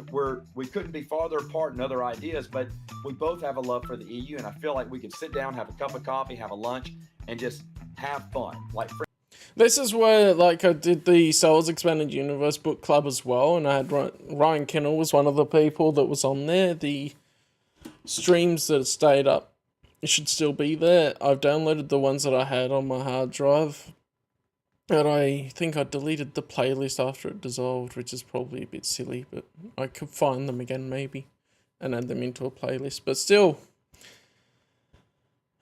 that's where it's like Ryan Kinnell started doing like rage bait stuff and rage stuff on his channel, and I'm like, well, I don't agree with that, but if you're going to come on the Expanding Universe book club and still talk about EU, that's fine, I don't care. Like, as long as you're still civil and you're talking fine about the EU, then you're good. He agreed. Obviously, he didn't agree if I was a Phantom Menace, because then he does have a problem with people. But I mean, and the thing is, I didn't see what the big deal was. You don't have to agree with the Phantom Menace. Yeah. I wouldn't say we should follow them. We should support them. I was saying, hey, if they want to like what they like, that's fine. I don't care. It's not for me to say. And on one live stream, because I would not take the knee. Kneel before Zod! The 6 people caused a ruckus, and then came forth one of the greatest creations YouTube has ever seen, and that. Yeah, it's the same thing that happened with me. Because I didn't completely badmouth the Phantom Menace and said something about that same sort of sentiment, they were like, okay, well, we're going to attack you now. Is the fall of Matt Wilkins' video. Oh, good gravy. If you have not seen this video, the first time I saw the video, I did what everyone should do. I liked and I shared it with all my friends, and I said, hey guys, please be sure to give it a like, because I thought it was just hilarious up and down. one of my favorite emails. I remember I emailed Ryan, Chris, Brian, Dylan. I can't remember who else. I emailed just a certain section of friends. I forgot to do blind copies of the email, so I accidentally gave everyone each other's email address. I apologize afterwards, but I was just laughing so hard. I had to send this out to everyone I knew. And I can't remember who responded back, but it was the best response there to say, wow, Matt, this is the biggest self-owned video I've ever seen. You won the argument and you weren't even there. And it's funny. Yeah, it's so much like that. Because, yeah, they were trying to establish this, I don't know, narrative, and the clips they were showing was bucking against the narrative. And, I mean, it was a great way to recruit people to come to my channel. I got lots of people going, I came here, I saw the Fall of Matt Wilkins video. I was like, well, this guy's a jerk. And then I listened to it, I was like, wait, he's not anything like they said. Yeah, welcome to the channel, you know? Yeah. But of course, those guys were just a pain in the neck for a couple of years. You just ignore them. And I even said this in a video a long time ago, maybe a live Q&A. I said, here's what's going to happen. Exactly what happened. They're going to grow tired. They're going to announce that they won the battle because no one wants to talk to them. Yeah. There was one time I remember they would challenge me to a debate. Supposedly B-level challenged me to a debate. I didn't know about it. And when I was told about it, I was like, showing up at a debate. What? No. Brian and I already had a stream plan. So Brian and I from Twin Sons Foundation, we did our stream, and then he's accusing me, he has run away. I have won. I beat you. Sure. Yeah. More power to you. But anyway, this went on for several months until they got tired. They started infighting. Now they don't talk to each other at all. I think only one of them is still doing videos. The rest are just... Yeah, I know they had some people in there that are still doing videos and still just doing EU stuff, which is nice. But I have never seen the others anymore. Like, I was in that Discord. I don't remember seeing any of the others. And it was like an echo chamber for the same sort of ideas and things. But yeah, back to when I was telling you about... so he had an Instagram, right? B-Level Star Wars had an Instagram. The funny thing was that he also had his personal Instagram. And he accidentally posted a post that was meant to be on B-Level Star Wars on his personal Instagram.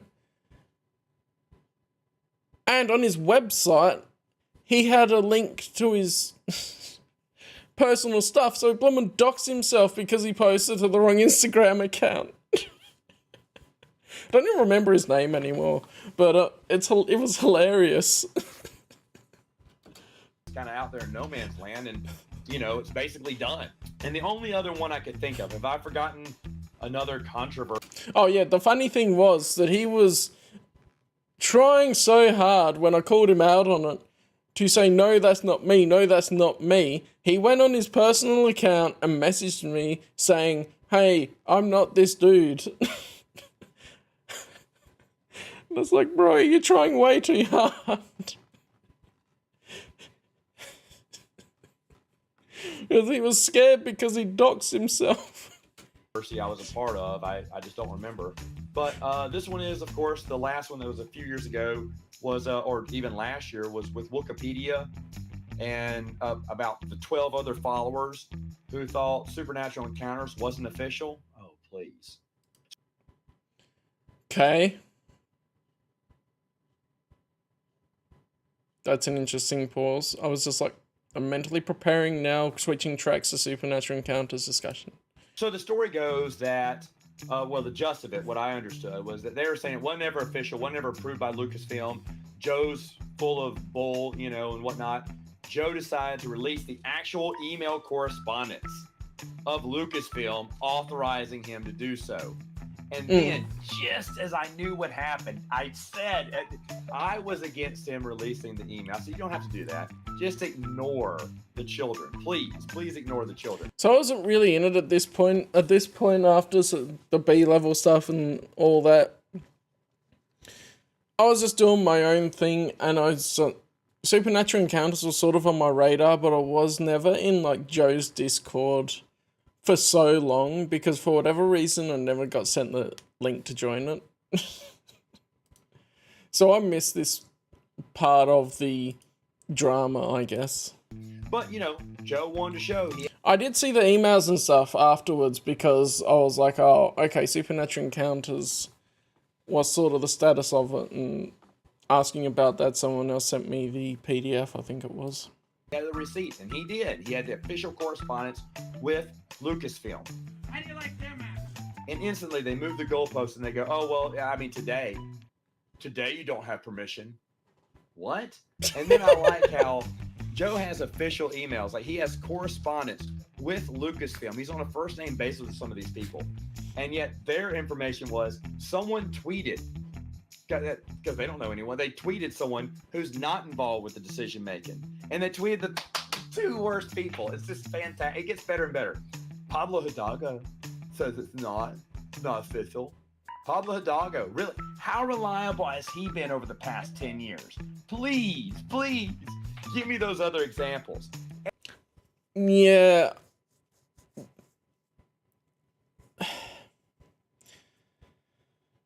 I'll read through the official correspondence properly if I ever make a Supernatural Encounters based video talking about its, like, that sort of stuff. Hey Quinlan. Yeah, I'm watching the map video. I was also sharing how I was attacked by B-level Star Wars a bit. I warned the expandeduniverse.com account, and it was hilarious when he doxed himself, and I shared that information too, because I was laughing so hard that he doxed himself.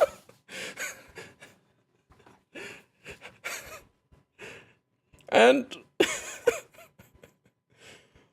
I'm like, well, okay, at least then I can warn other people so that they don't get attacked as much. Oh, it's crazy. Then he doesn't exist now. Wow. Everyone, even these people. I just continue making EU videos, man. I didn't care about doing any videos on the drama. I just talked about it in one of the podcasts I was doing at the time that didn't end up taking off, continuing, because it's such a big deal, because I was invited into their Discord server, and it's like, okay, be part of this EU group, and then this Fandom Menace was such a big deal with them that I had to look at that. And hello, it's nice to see you. Know that he has been gaslighting the fandom for a decade or more. He is not honest at all. He's one of the biggest liars. Yeah. But because now he says something that fits our narrative, we're going to parade it around like it's the truth. Or they text Matt Martin, who had no idea about the decision. He wasn't even involved in this decision. He wasn't even reached out to. Yeah. And he says the same thing. Oh, 2 tweets. Ooh. Was it official correspondence with Lucasfilm? No, it was me randomly tweeting. Maybe I should randomly tweet. Let's see. I know a janitor who cleans up Lucasfilm on the weekends. Maybe I text him. And by the way, the janitor. The problem that they have with this is that Leland, she deleted his Twitter account as well because of drama and stuff, and I'm pretty sure Pablo Hidalgo locked his account down and stuff too. So they gotten so much crap from people that they just went, you know what, stuff it, I'm not gonna bother with Twitter anymore. Janitor's done more than the story group has. I'm a good janitor. I'm the one that cleaned the glasses for you. No. Tweet the janitor. He goes, yes, Matt, it's still official. And guess what? It's still official today. And Lucasfilm has authorized Joe to do a Supernatural Encounters too. Ooh. Now I have a tweet. Just yeah, anyone can just like do Abel a tweet. Cantina That is true. did with Skywalkers. That's another thing. How come the children at Wikipedia didn't throw a fit about Skywalkers or the Heart of the Jedi? Did Kinsey Flint seek permission from, where's his receipts? Where's all the anger for that? You wouldn't like me when I'm angry. Or even some of the smaller short stories that came out, Charlene Newcomb, Rich Hanley, and stuff like that. Where did they get permission to finish theirs? Where's all the anger for them? It's not there, and I'll tell you why. Because fans were happy about Supernatural Encounters. They were so excited about this. Yeah, I know. Celebration to be had. It's so much and fun, when there's isn't it? celebration to be had, that's when they have to attack it. Think about it. Matt Martin. He's definitely stepped up. Like, this video is done in such a more entertaining way than what I remember seeing a bunch of his videos in the past, is with the music and the scenes put in and stuff. Back when 108 came out, every EU fan was celebrating. They were congratulating Matthew Rosenberg, one of the writers on the comic book, about it. Chris was involved with this thread. And suddenly, even though he wasn't part of the thread, Matt Martin comes in and quickly douses, water on the excitement by saying, well, it was a bestseller, but not because EU fans bought it. This is what I hate about, like, I didn't go into details, but this is what I hate about, like, around Marvel 108, with how Lucasfilm treated it with EU fans. Of, like, you can see the numbers of how it sold, dude. Yeah, it was a bestseller because we promoted it a lot, and it had alternate covers. Which I didn't see any promotional material for it. I only heard about it through Expanded Universe people. They downplayed this so bad. It's like Disney not wanting to market, like, Treasure Planet and the Black Cauldron and that sort of stuff. Is it something they didn't want to be successful, so they didn't market it properly? always makes things sell better. You're like, what are you doing? You guys didn't promote it. Remember at Celebration, we were all excited to hear what news they tell us about 108 since Marvel announced it. You know what it was? You know what the announcement was? One line of dialogue at the Marvel preview. That was it. Exactly. Wasn't ever online. In fact, Marvel even stated, they said it was hard to get this approved by Star Wars, and they told us, okay, you can do it, but we're not going to promote it. And then Matt Martin comes in here trying to make up a story just to kind of downplay the huge numbers it made. Yeah. But because EU fans got excited about it, there's always going to be a small faction to naysay it and try to bring it down because they don't want EU fans to have a win. They don't want to be happy. So that's why you never, when Lightsaber came out, where was the outrage, right? This was never approved. How do we know it was even Tom Beach? You didn't hear that, right? Because it was there, we were excited, and then it left. Supernatural was there for a long time. Joe's built up a great relationship with fans. People have been doing book studies on this. It's been excellent the whole way through. And that's when they said, oh, wait, EU fans are happy about it? Then we got a dog on it. And that's exactly what Wikipedia and all the little children were thinking about there. This is why I hate how current Lucasfilm has treated EU fans. He summed it up really well, and I was just giving thoughts at the time during my 10-year videos, so I didn't really give examples, but this is how modern Lucasfilm will treat EU fans. And it's like, why would we want stuff from them? Anyway. In fact, not too long ago, I think like last month or early this month, I had someone try to comment on the video I did like 2 years ago and trying to say, it was never officially recognized by Lucasfilm. Dude, you were like you showed up to a party that was 2 years too late. Joe showed the receipts. You cried, moved the goalpost.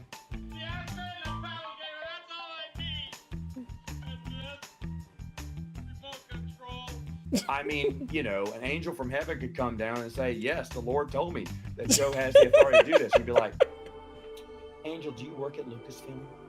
So keep your little tweets to people who aren't involved in the decision-making at Lucasfilm. I'll keep with the people who are on official first terms and good terms with Lucasfilm. Now, folks, I know I'm not on Facebook. I'm not on Discord. I'm not on X. I'm not on Instagram. I'm on all these social media platforms where the real arguments lie. I bet I've missed a plethora of them, but I'm just talking about the big ones that I was involved with. So what should you do today? What should you do? You know what I call today? I don't know if you call it Death Star Day, Decanonization Day. I call it my little girl's birthday because my first twins were born on this day. I have a reason to celebrate April 25th, and I celebrate it every year. And I'm happy that I don't even think about the EU being decanonized. I don't even think that that's a day. It's not a sad day for me. It's not a day in memory and everything. I'm not saying you can't have those days. I'm just saying this is a day where I celebrate, I party, and I have fun with my family. And you should do the same. Have fun with it. Talk about what you love about the EU. Yeah, Read a exactly. book. Talk about it with fans. I wouldn't make the decanonization that big of a deal, to be honest with you. You know, everyone loves fan drama, and we'll always have fan. This is 10 years of fan drama, really a high-level overview of fan drama, but we're going to have 10 years of more stuff. You know, it's just going to be just as stupid as what was before. So what should you do when fan trouble arises? Well, I mean, it's like a car wreck, I guess. Everyone has to pay attention to it when it happens. But you know what? It's better just to move along your merry way and have fun. Yeah. Anyway, folks, have a happy April 25th. In the comments below, if you want to wish my girls a happy birthday, go ahead. I know they get a kick out of it. Yeah. See you later. I encapsulated the major ones. It was just hilarious. Just thinking back is such a joke. Like, these people try and come in and start drama, and it's such a joke.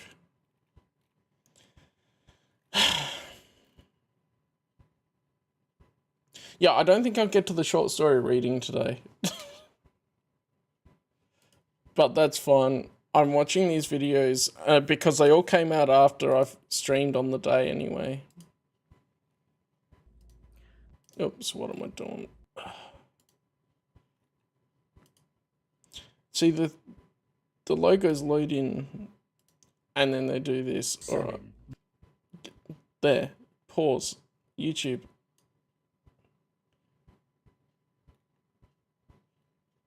What are you doing? Anyway. You know what's Jax Voss's videos? He's one of the guys that I play the RPG with. And we'll see what happens. Like, what's this stuff down the bottom? Hang on, I'll just reload it.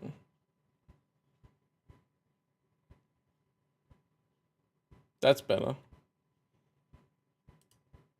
Alright. I'm interested to hear his thoughts. And I'm slowly getting through that project video. But like I was saying, actually, Quinlan, you're here. I mentioned 6 hours is a hard one for people to click on it and keep going. So it almost may have been good to break up the questions into the different parts and release them as separate things. I don't know if that's a thing you're thinking of, but to have it in like more manageable chunks for someone to go, oh, I'll click on a 40 to 60 minute video rather than 6 hours. Just a consideration there. But yeah, I'll see what he says for 39 minutes and 50 seconds. Hey guys, Jax Voss here. So today's April 25th.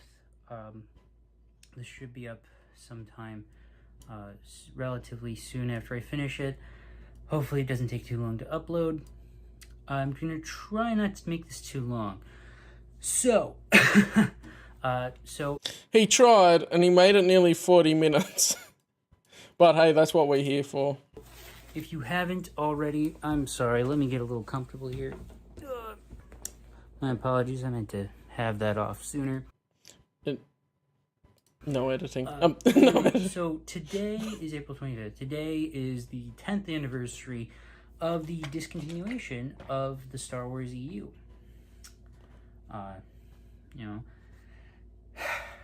Well, towards that end, I'm kind of going to talk about my own history with Star Wars. Alright. This goes back, my history with Star Wars goes back, what is it now? 23 years, just about. When I was a kid, I would ask my mom, from about the age of like 4.5 to, to about a little over 5, like when am I gonna get the chance to watch Star Wars? And she told me, when you're 6. And I was like, okay. So when I was 6, I was like, well, when are we gonna watch Star Wars, Mom? And she's like, well, we don't have Star Wars. And I'm like, well, can't we get it? And she's like, well, we'll get it. Mm-hmm. So finally, this teenager's watching me, and it comes up, and so he starts showing me episode 4. Well, we didn't finish by the time my mom came and got me. But after that, I want to say within a week, we had gotten the whole original trilogy tape set. Yes, this is, this is 2001 here. We're talking, episode 1 has already come out. We've got the whole thing. So we go and we watch all 3 movies. I love them. Okay, I am in love with the whole storyline, and I've just fallen in love. Okay, later that year, I want to say for Christmas, I got the Phantom Menace. Loved that. I didn't like it as much, even then. But I was almost 7 by that time, so 7 years old. The Phantom Menace, there was that part of me that was like, I really enjoy this, but there was that other part of me that's like, it's okay. I didn't like it as much as the original trilogy. Makes sense, yeah. But to this day, I still have a soft spot in my heart for the Phantom Menace. So, and at this point, I'm really into Lego. Okay, I'm a big Lego fan, and to this day, those of you who follow me on Instagram, I'm a big Lego fan. So, I'm getting Lego sets, mostly small sets, because, we didn't have a lot of money. But, there were some sets that were just really good, and some, just simple ones. I actually miss those simple sets. Okay, Lego, Disney, Lucasfilm, whoever needs to hear this, all of you, get together, start making small sets again. Yeah, he loves his Lego. I'm tired of just getting battle packs, okay? They're boring. I want small sets. Use, just mini layouts. I miss those. Those are really nice. You just had simple stuff. Anyway. They're simple men. We see the EU and we enjoy it. And we just like the simple things. That's the end of my Lego complaint. So, going on, the whole. So I'm getting into Star Wars. I'm loving Star Wars. I know by the time that I say that I was 10 when I got into the expanded universe. And I say this because I didn't really dig into it until I was 10. So my introduction to the EU was probably, I'm trying to remember when it was, because I really don't remember. I want to say my introduction to the EU came when I would have been 8 or 9. That would be, I was 8 or 9. I never saw I never saw Clone Wars, the Tartakovsky Clone Wars until after Revenge of the Sith came out. Yeah, I didn't see any of the extra stuff for ages either. I didn't grow up with the Clone Wars 2008, and I didn't see the micro series until later either. I think maybe I might have seen some clips or something on YouTube, but it's been so long ago I don't really remember. I did see. So I did see some little bit of the Clone Wars on TV at one point. My parents put it on and looked at it and went, I'm not interested because of the way it looked. And it's like, well, if I was going to watch it, I'd need to watch it from the start. I'm skipping ahead. So after I got the Phantom Menace on tape for Christmas, I was 7. I was almost 7, and I was 7 by the time Attack of the Clones came out in 2002. So, and I remember it because I remember because the small town that I grew up in, the local theater, they would have displays up for really awesome movies, especially kids movies. And when Attack of Clones came out, they had a whole display of Star Wars action figures. Oh, That's very beautiful. Well, you know, we go and we watch episode 2, you know, and I'm really loving it. And they, you know, and they did the same thing for Revenge of the Sith later.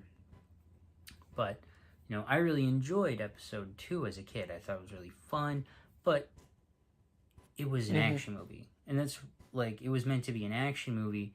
And, you know, to be honest, looking at it now, it really doesn't have a lot. Like, the first 2 acts of the movie, there's not a lot of action. Okay? You do open up with the bomb from trying to kill Senator Amidala, but I think that's the main part of the action. But by the third act, you know, the third act is all action. It's entirely action. Mm-hmm. That build up. But, you know, I get into, so my dad, he got me some Star Wars comics. They were very disjointed, very out of order. I remember a couple, though. He got me one full arc, and that was Obsession, which of course that was just before Revenge of the Sith came out. When he got me those, I may still have some of those single issues, but now I have the complete Clone Wars Republic trade paperbacks.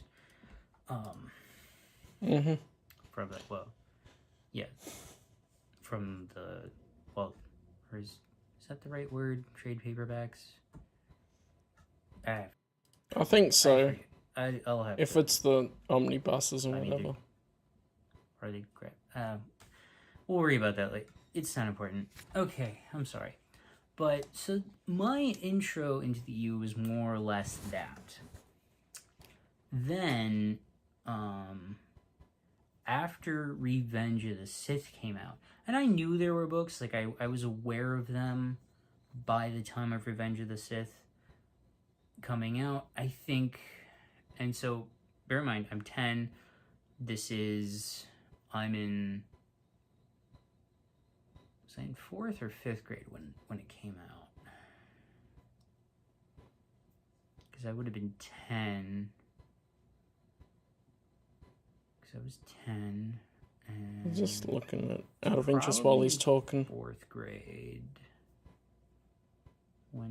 No. Wait, have the expandeduniverse.com Twitter is no longer?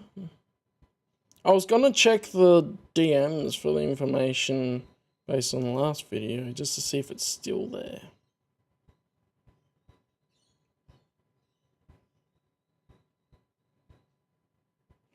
Alright. Anyway, I'll continue on. It's 2005.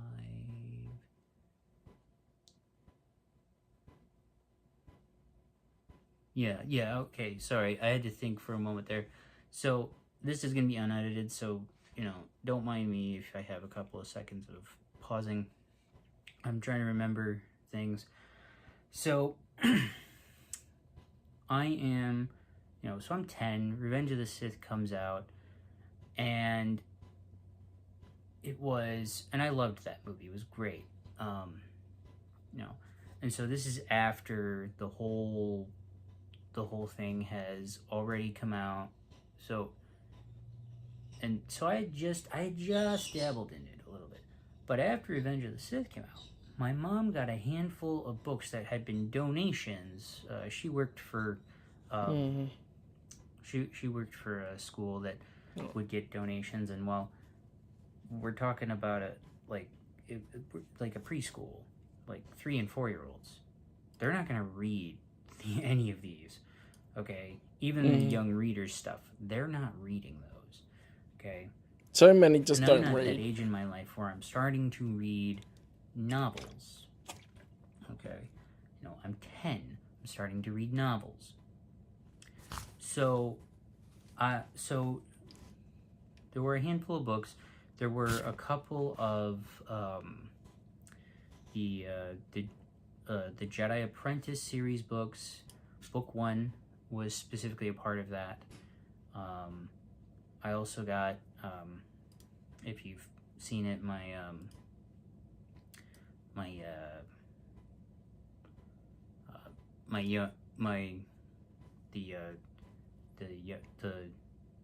the young readers novel of The Phantom Menace was a part of that. I don't remember the other. There were other books in the Jedi Apprentice series, but I seem to have lost them, which sucks. There were a couple of Jedi Prince books and a couple of Galaxy of Fear books. I do not have the Galaxy of Fear books anymore. They are gone.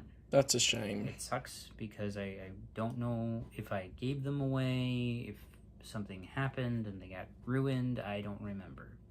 They're such fun reads as well. It's a shame. And it's horrible because, they were good stories. Anyway. Should get another lot of copies of them then. Don't restrict yourself. I think you'd be able to. Let's have a look. This is a good site I've found for finding some of the obscure ones.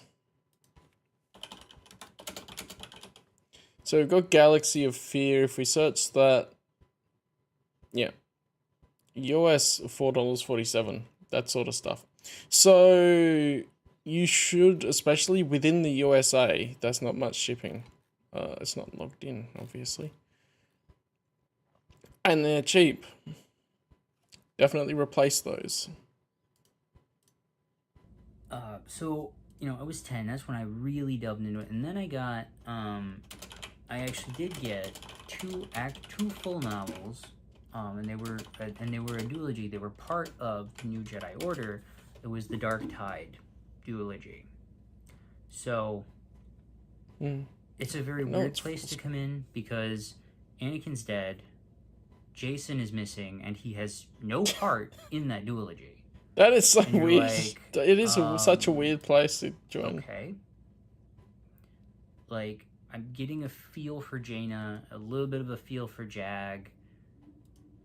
Mara and Luke, for a little bit, seem like background characters. Same with Lando.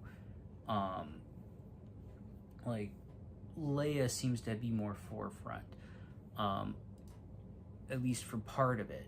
But then, you get a little more into it, and it's like, oh, okay, they are all prominent here. It's just hard to hold it all. And that's why it's 2 books and not 1, because the guy had a whole storyline. And there are parts I remember very vividly, parts that I'm Is that in the video? It is. I have no recollection of what happens in this story at all. Anyway, so that was my intro to the EU. And I had... So then, I don't remember if it was before I got those books or after. But I know it was before I read the Dark Tide books. I know it was before that. Oh, I also did get the novelization of A New Hope and the novelization of Return of the Jedi, but I wasn't going to read that until I got The Empire Strikes Back. I remember ordering the novels from Scholastic when I was in primary school and being so disappointed that they were the young adult versions, the young reader versions, instead of the bloomin' full-on novels, because I was always big into reading. And I seem to have lost those, which is upsetting. Anyway, at some point, I'm pretty sure after I got the books, but before I had read any of the novels, my dad got a hold of the Clone Wars animated DVDs, and we watched them. I enjoyed them. Dad was so critical of the animation, and I didn't mind. If anything, I thought that Mace Windu having feet twice the size of his head was funny. But Dad was being ridiculous. Anyway, but he was disappointed because he wanted to understand how Anakin got his scar. Well, remember I said he got me the Obsession comics. Well, he would read. He read every comic he ever gave me. Well, he never found the comic where Anakin and Ventress have that fight, and he appears to kill her. It is such a big detail that's a change between Attack of the Clones and Revenge of the Sith to only be in a comic. It's interesting how some things are only in a comic or there's only in the novels. It explains something. For the second time. The first time is in the battle on Yavin 4 that you see in the Tartakovsky show. Well,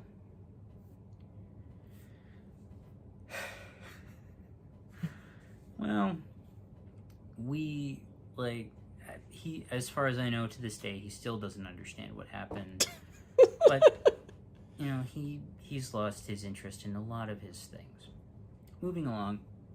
So, I'm kind of in and out of Star Wars. I get a little more into the Jedi Apprentice series. Well, my cousins, I have cousins around my age that are also getting into it on my dad's side. Mm-hmm. And so we're reading these books all together, and they're quite interesting stories. We get to a point where, I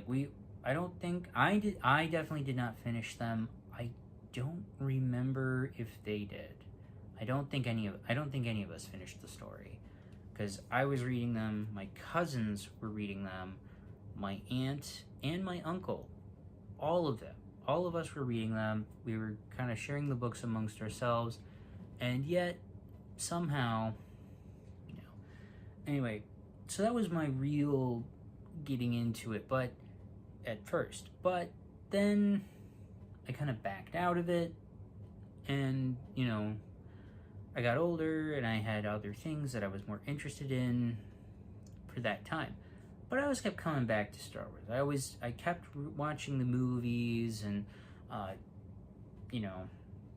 and obviously, I saw the Clone Wars movie, which I've talked about.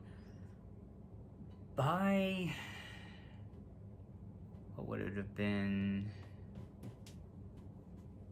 20. Let me think here. So 2008. I was 13 then.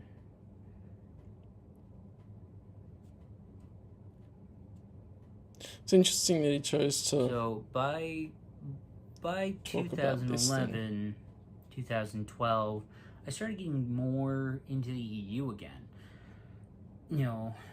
And the Clone Wars stuff was kind of confusing to me, adding it in, because I had discovered Wikipedia in this time frame. Mm-hmm. I discovered it, but we discovered it. I had discovered it before with my cousins. We went to look something up online, and we found Wikipedia, and we were like, huh? It's like a whole Wikipedia dedicated to Star Wars, and we're like, oh, that's cool.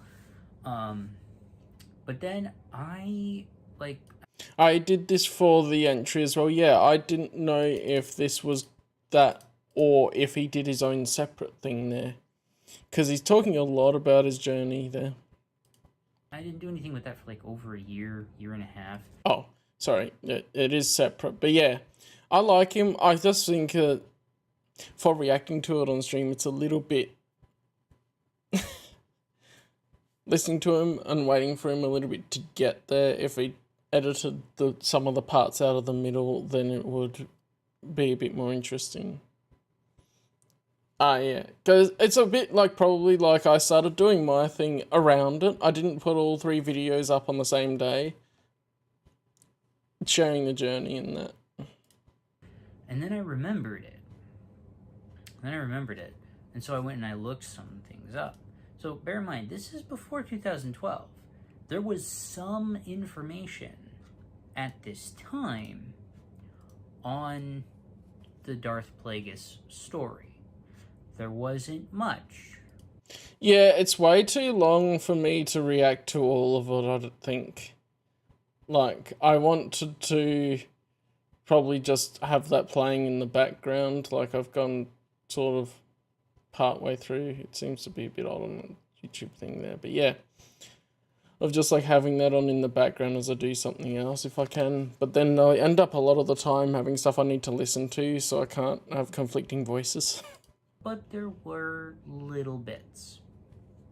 So I remember reading about Darth Plagueis. I believe the Darth Tenebris short story had come out by then.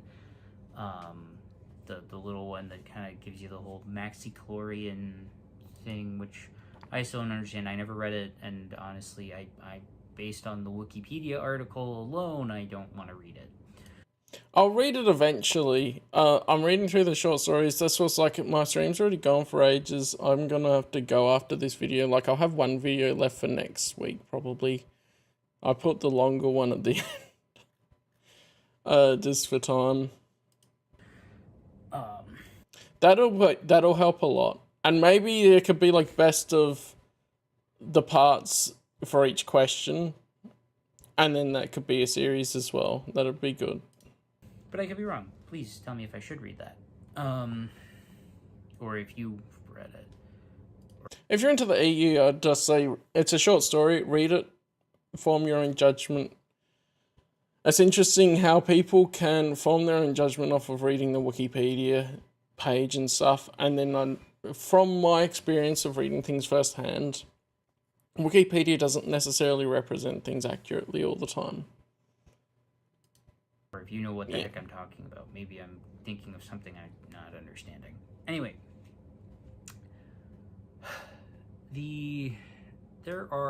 So I start getting more into it. I get involved in a couple of Star Wars online roleplay things. One has absolutely nothing to do with the EU. It is entirely its own thing. It's its own universe, but it's based on the Star Wars universe. Okay, interesting. So he's been in part of role-playing stuff before. It's like an alternate universe. I think it's still active. I forget the name of it. But anyway, then I get involved in the StarWarsRP.com. And there were things that I liked about it, and looking back on it now, and I'm like, man, that was a dumb period of my life. But we all have those moments. Were aspects of what was going on there that were really good, and there were also aspects that were just like, what is this? Because the idea was to have a role-playing layout that takes place in the Star Wars universe. The period that they were going off of was the future, post-Legacy, which I had read by that point. I'd had at least one issue of Legacy. I don't think I have that anymore. But man, seriously, this is a long video. Oh shoot. Yeah, it's a long one. It's not as long as the group project though. But but that was when I started to get more into the EU. It's a long video. That's why I was like, I'm gonna break mine up into 3 parts, my videos, and then also edit some of the bits out. I one point I was like, okay, I just need to jump cut to myself because YouTube, it doesn't matter as much, and the way it comes across is a lot better, more engaging. Then in 2014, some of this. So, So it's 2012. The sale is going on. So, we get to 2012. The Disney sale's going on. Books are still coming out. Star Wars: The Old Republic is at its peak here. Mm-hmm. And then it's 2013. And it's 2013.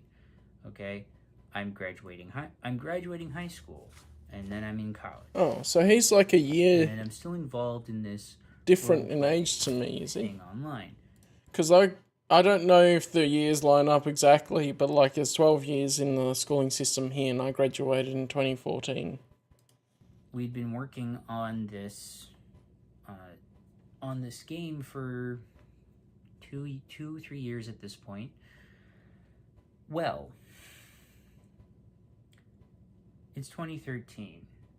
We are getting some news because we're getting some news ahead of time because we're a little bit ahead. Because we have people connected on the inside in this group. Mm-hmm. Well, that's pretty cool. One of the different things perspective. that I see is that they're going to create a new timeline. They're creating a whole new timeline using the original 6 movies and the Clone Wars. So they did know ahead of time, but they didn't tell people. So like when Troy Denning wrote Crucible, apparently he didn't know. As the foundation. Or maybe they knew there would be a new timeline, but they didn't think that the EU stuff would stop. Of this new timeline that they're dealing with. They're kind of setting aside the expanded universe. And I was like, okay, that this doesn't mean that it's necessarily being discontinued. Maybe they're just gonna tweak some things, make some changes, make things a little more consistent across the board. Maybe they'll change some character ages. Maybe Ben will be closer in age to, the Solo kids. Maybe they'll cut Anakin Solo out entirely. I do remember some of this talk of like, I only got into it later because it wasn't really in online stuff before, of like, oh, what are they going to do with the new timeline? Okay, well, they could just change details like that so that things are a little bit different, but it's very similar to the EU still. Because, outside of the books, nobody, he's not even that important. So I'm thinking, okay, so we're going to have some stuff going on. Well, and I anticipate this for, well over a year. And I'm anticipating this for over a year. We get the official announcement. They are discontinuing the EU, and they are rebranding it Legends. Mm-hmm. Well, by that point, I was kind of done with the roleplay game. Because it wasn't going anywhere. And where it was going was just, it got to a point where it was just weird. So I was just done. I was done. I was like, I will love to pick his brain about some of that. I'll talk to him separately, because if I'm going to try and fill in some of those gaps in the timeline of what we would want it to see, like especially post-Legacy would get weird because so much of it would maybe depart from what would officially be approved and that sort of stuff. I hadn't realised he had that before, so it'd be very interesting to go, okay, what are some of the things to be aware of that I don't cross boundaries to just make it so weird that we wouldn't really want to play it anymore, like when I'm running games and things. Yeah, would be really good to do that. There's no reason to keep going with this. I'm done with it. No reason to keep going. Finally, we get, The Force Awakens comes out. And I'm like, okay, it's not bad, And, I liked it when I saw it initially.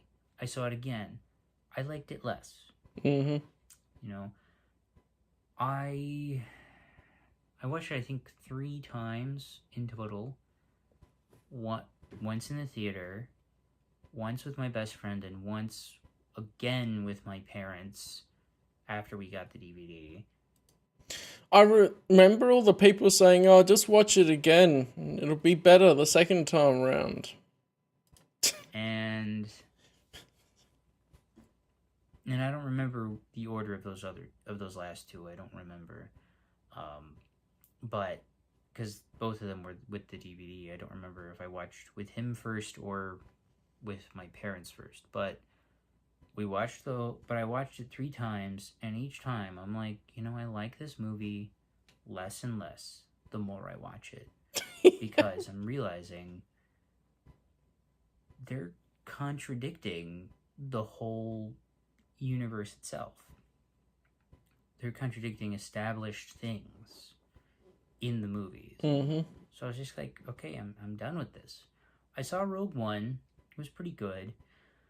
The Last Jedi comes out. I hear some stuff, and I'm like, honestly, I'm not finding much reason to watch it. But I'm like, but after it comes out on DVD, I'm like, okay, I've got to see it. I've got to just sit down, watch the whole thing. Yeah, as everyone was talking about it. And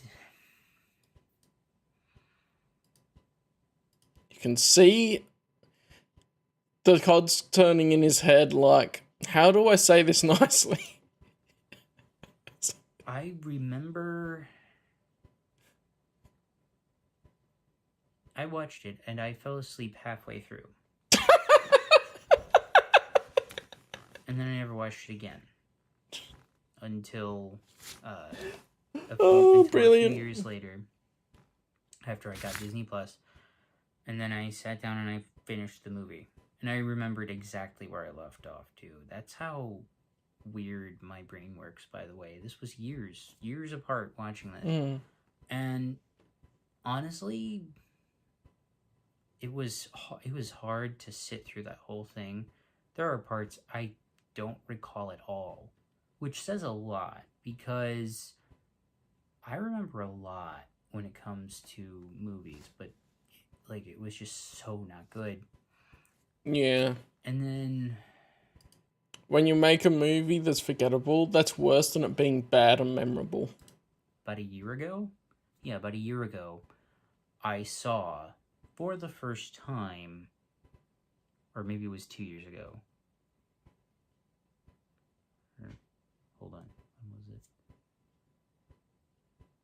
Sorry, 2 years ago. So yeah, 2 years ago, I saw for the first time The Rise of Skywalker. And it was just, I was like, I can't believe I'm watching this.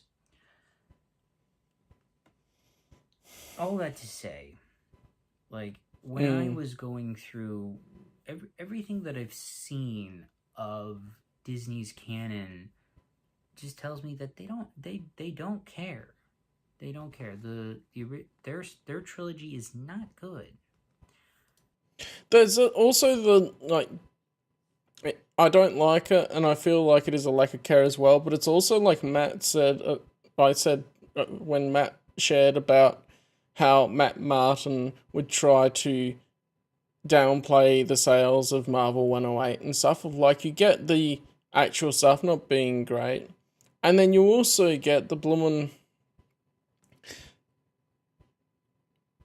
movies not being that good, and it's like, okay, do they even care? And their shows are okay. I didn't get into the Book of Boba Fett. I couldn't get into Kenobi. I watched the first episode of each one, and neither one held my interest. I don't know if I even finished the first episode of Kenobi. Oh, he's watched more than I have. But neither one held my interest because it just wasn't very good.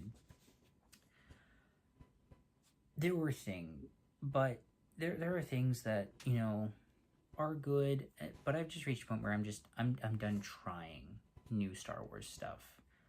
Only if it is new expanded universe stuff, new Legends material will I consider watching? Yeah, we're at the same point there.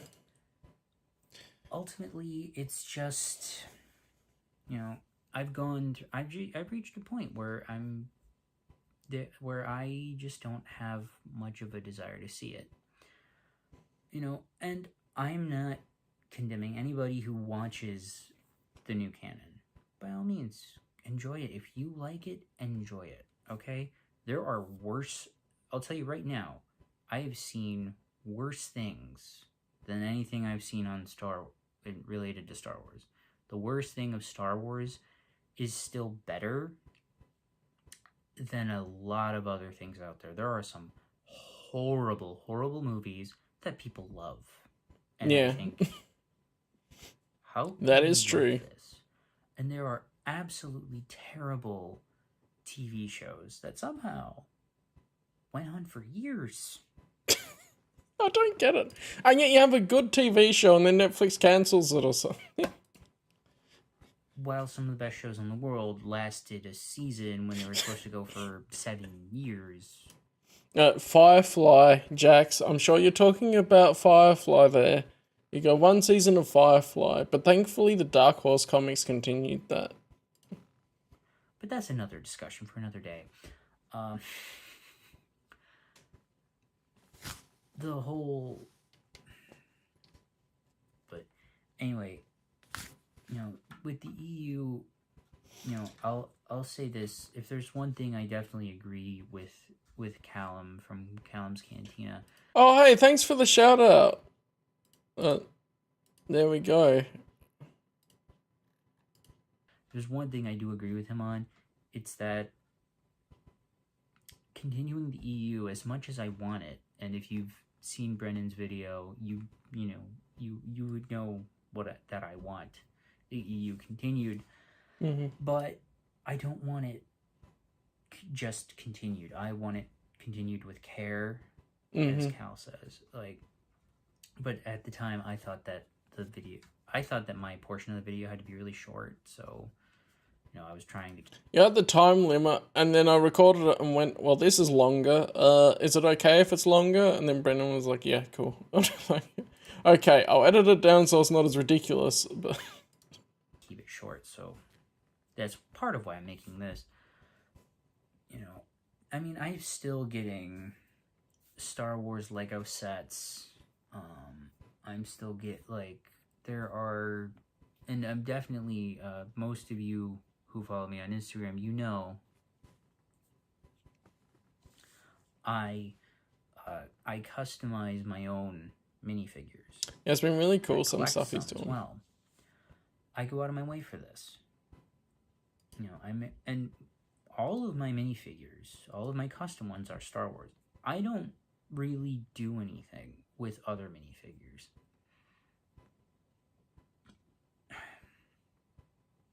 And it's not that I have anything against other Lego stuff. It's just Star Wars is where I am.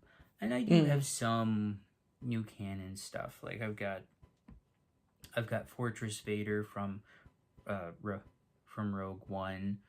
I've got that set. But there are some things.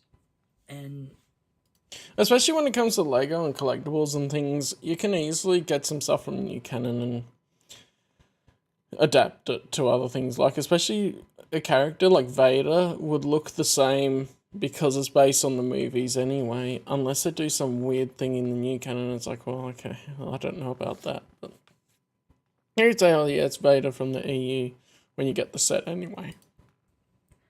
Ultimately, I'm making this video because... I miss the days where I was excited when a new Star Wars story came out.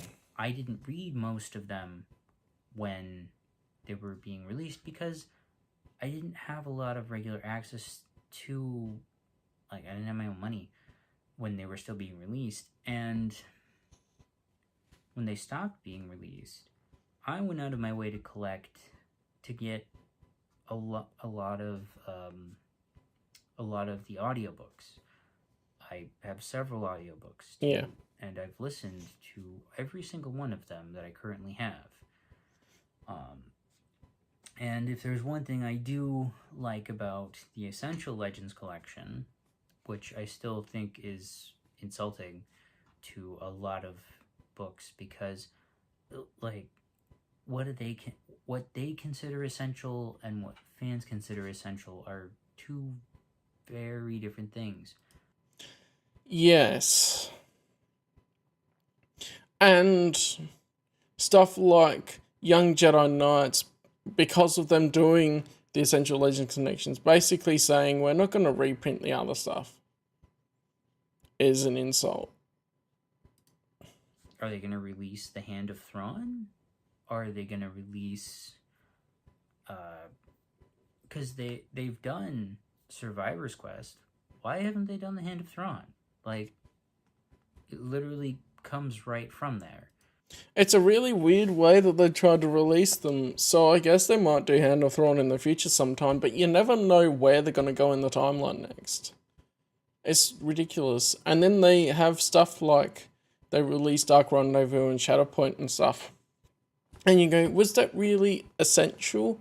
And I plan to have a discussion with Jeff about what we would consider to be like the essential expanded universe stories to get the main events and stuff from the timeline. So that should be an interesting one, but when we can actually meet up and do that. You know, there's a whole lot of things that I'm like, I think we need to make some changes around here.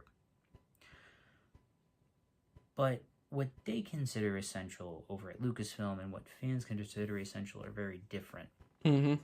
Like, there's no way that even if they were to take apart the New Jedi Order and just give you the core books, that's still going to be about 5-6 books.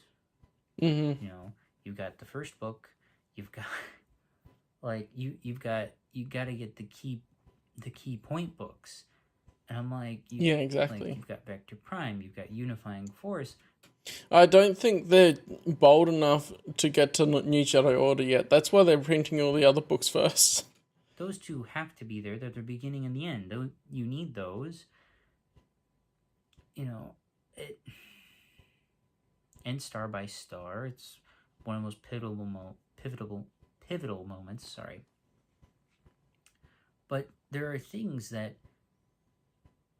now some of the books you can skip right over. Very little happens that in certain books that are necessary, but you know, so like, and what I think also when you're thinking about that, it's like, okay, you might be able to pick out certain key point books in the New Jedi Order series, but then how much do you lose because you've skipped books in between of the build-up and the overall details of that story? Because it is shorter than they originally intended anyway for the New Jedi Order series. Like, do you really get a good impression of that story from just those few books? They can't do like they can't do the Hello, you did catch the stream. like they can't do Legacy of the Force and Fate of the Jedi. That's 9 books each. They're not gonna do those. I challenged them to. Yeah, I know. The video was entertaining. The name's a bit odd. I mean, I'm still waiting for Izard's Revenge. I'm still waiting for that to come out on audiobook. Because, like, to me, it doesn't make sense. They've gotten through all, what, are they waiting to finish Wraith Squadron before they do Izard's Revenge? I mean, that's quite possible. Because it is like the X-Wing series, and then Izard's Revenge came later. But then they're flitting around and doing random videos anyway. I don't understand. Like, I mean, I guess I could see maybe going through all of the Wraith Squadron books and then releasing Izard's Revenge. I don't know. I'm like, you're releasing books. It does seem weird when they retitle it Rogue Squadron Book 1 and whatever, and then they switched to Ray Squadron and not as the X-Wing series. This is Jax Voss. He's in RPG games and stuff that I've been playing. I've been going through all of the videos and stuff that are around the 10-year anniversary from last week, but I think I'll leave this last one for next week, and then I'll actually get to a short story next week too. But as of today, the short stories are up to where I've read them on stream and stuff. Yeah. He doesn't seem to show his face ridiculously. It would be a lot more... Like, even on the RPG, I think everyone just chills and has their cameras off because it's easier. Books that, especially it's like, late time zone for him. They recently did iJedi. It's like, okay, but like we haven't gotten Izard's Revenge. Yeah, this doesn't make sense. Anyway, sorry, I'm going off a little bit on tangents here, but I don't usually react to his videos and stuff, but for the purpose of this stream, I've been reacting to all sorts of people's videos from last week. my thing is that the EU, I mean, it's always going to be a part of the fan. The EU fans are always going to love it. And, you know, and some If we were people talking of are going Discord, to call love him and something else. anything Star Wars. And I respect that. I do. I've tried to be that kind of a fan. I just don't like the new canon stuff. I just don't like it. It's not my thing. Mm-hmm. But if you... I think it's like a separate franchises. You can like both, but they're clearly different and for a different audience, as I've said before. If you like it, by all means, please enjoy it. You know, as for the EU, I love it. The characters are so... It's like... It's hard to explain. If you're a reader, you can kind of get what I'm saying. With like you almost feel like you feel like you know these characters, and the Disney sequels. I've known I've gotten to know Luke in the novels, and in watching those sequels. That's not Luke. It's not. I can't see Luke there. And, yeah. You know, maybe... That's the thing as well. We're so familiar with the characterization that is based on George Lucas's vision for him and what's going on about the expanded universe, and then you get something completely different. Maybe it is because of the EU. I don't know. It's just, it doesn't feel like Luke anytime I look at that. It just doesn't... It never felt like Luke to me. And to this day, like every story that I have, that I've read, that I've listened to, that I've gotten more into, that I've dove more deeper and deeper into the EU as time has gone on, I am loving every aspect of it. The history, the lore. Mm-hmm. There's so much good stuff. There's so much. And I don't think I'll ever stop loving the EU. If I have become if I become a living encyclopedia of all EU knowledge, I will still revisit stories through audiobook, through reading them myself, when I have kids, reading them. Because recalling information and all that is very different to having the experience of actually going into the stories. And that experience, the first time experience is not as replicable, but you can still have that experience by revisiting the stories and everything, which is awesome. Them to my kids. Okay? I will always, the EU is probably the only fandom that I am entirely that I can consistently revisit. Yeah. That's as big as it is. you know, I mean, I've got other things that I really like that I regularly revisit, but they're not nearly as large. Okay. Yeah, so many of the other things that I find myself revisiting a bit now are so much smaller than the EU. Like, there's nothing that large that I'm super into. Which I will read a Warhammer book one time, and I really hope that I don't go down that rabbit hole too far and lose lots of money. But a lot of the stories that I've really liked are smaller, for sure. A lot of the IPs and franchises and stuff. A lot of worlds. But those things have a special place in my heart as well, but it's different. Well, I did find alternative ways to read the novels, rather, like, because until I know that I like something, I will find it alternatively, and then if I really like something, I'll buy it. Like a physical copy. Anyway, guys, thank you for sitting and watching. Thank you for watching and listening to me rant for 40 minutes. I'm gonna let you guys go. Enjoy this bit of ridiculousness, but I got stuff I gotta take care of, so alright, may the force be with you, and we'll see you next time. Yeah, it's really cool. So,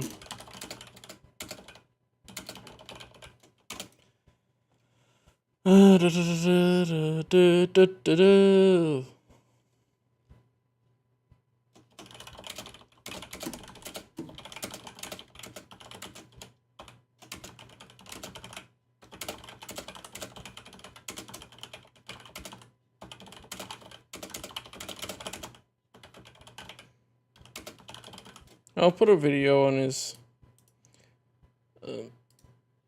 I'll put a comment on his video. Still, I haven't been sharing the links in the chat, but whatever. Their videos. I'm going to leave the last one to next week, because it is 48 minutes and 20 long. Actually, nearly 49 minutes long. So I'll do that next week probably, and then I'll continue reading short stories and stuff. Fun times. The lighting changed in here, so now the green screen wants to do this. I think that's time to say, look at me go. The ghost of Callum passed. Just trying to adjust it slightly. Oh, well, that's as good as it'll be right now. That's me for tonight. I'm gonna make dinner at 6 o'clock and eat and chill in the Discord, and we'll have a good time there. And I'll continue this next week. As of now, on my website, I have caught up to the short stories, like posting the short stories on here. Actually, I'll show you this. Posting the short stories on here that I have read on stream. So last week was Interference, that went out today.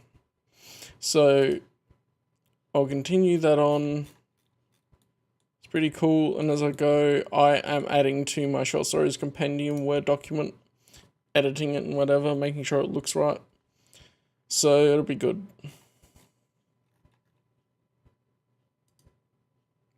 Yeah, for now, thank you for joining, watching, and I'll catch you next time. Hey, Ray.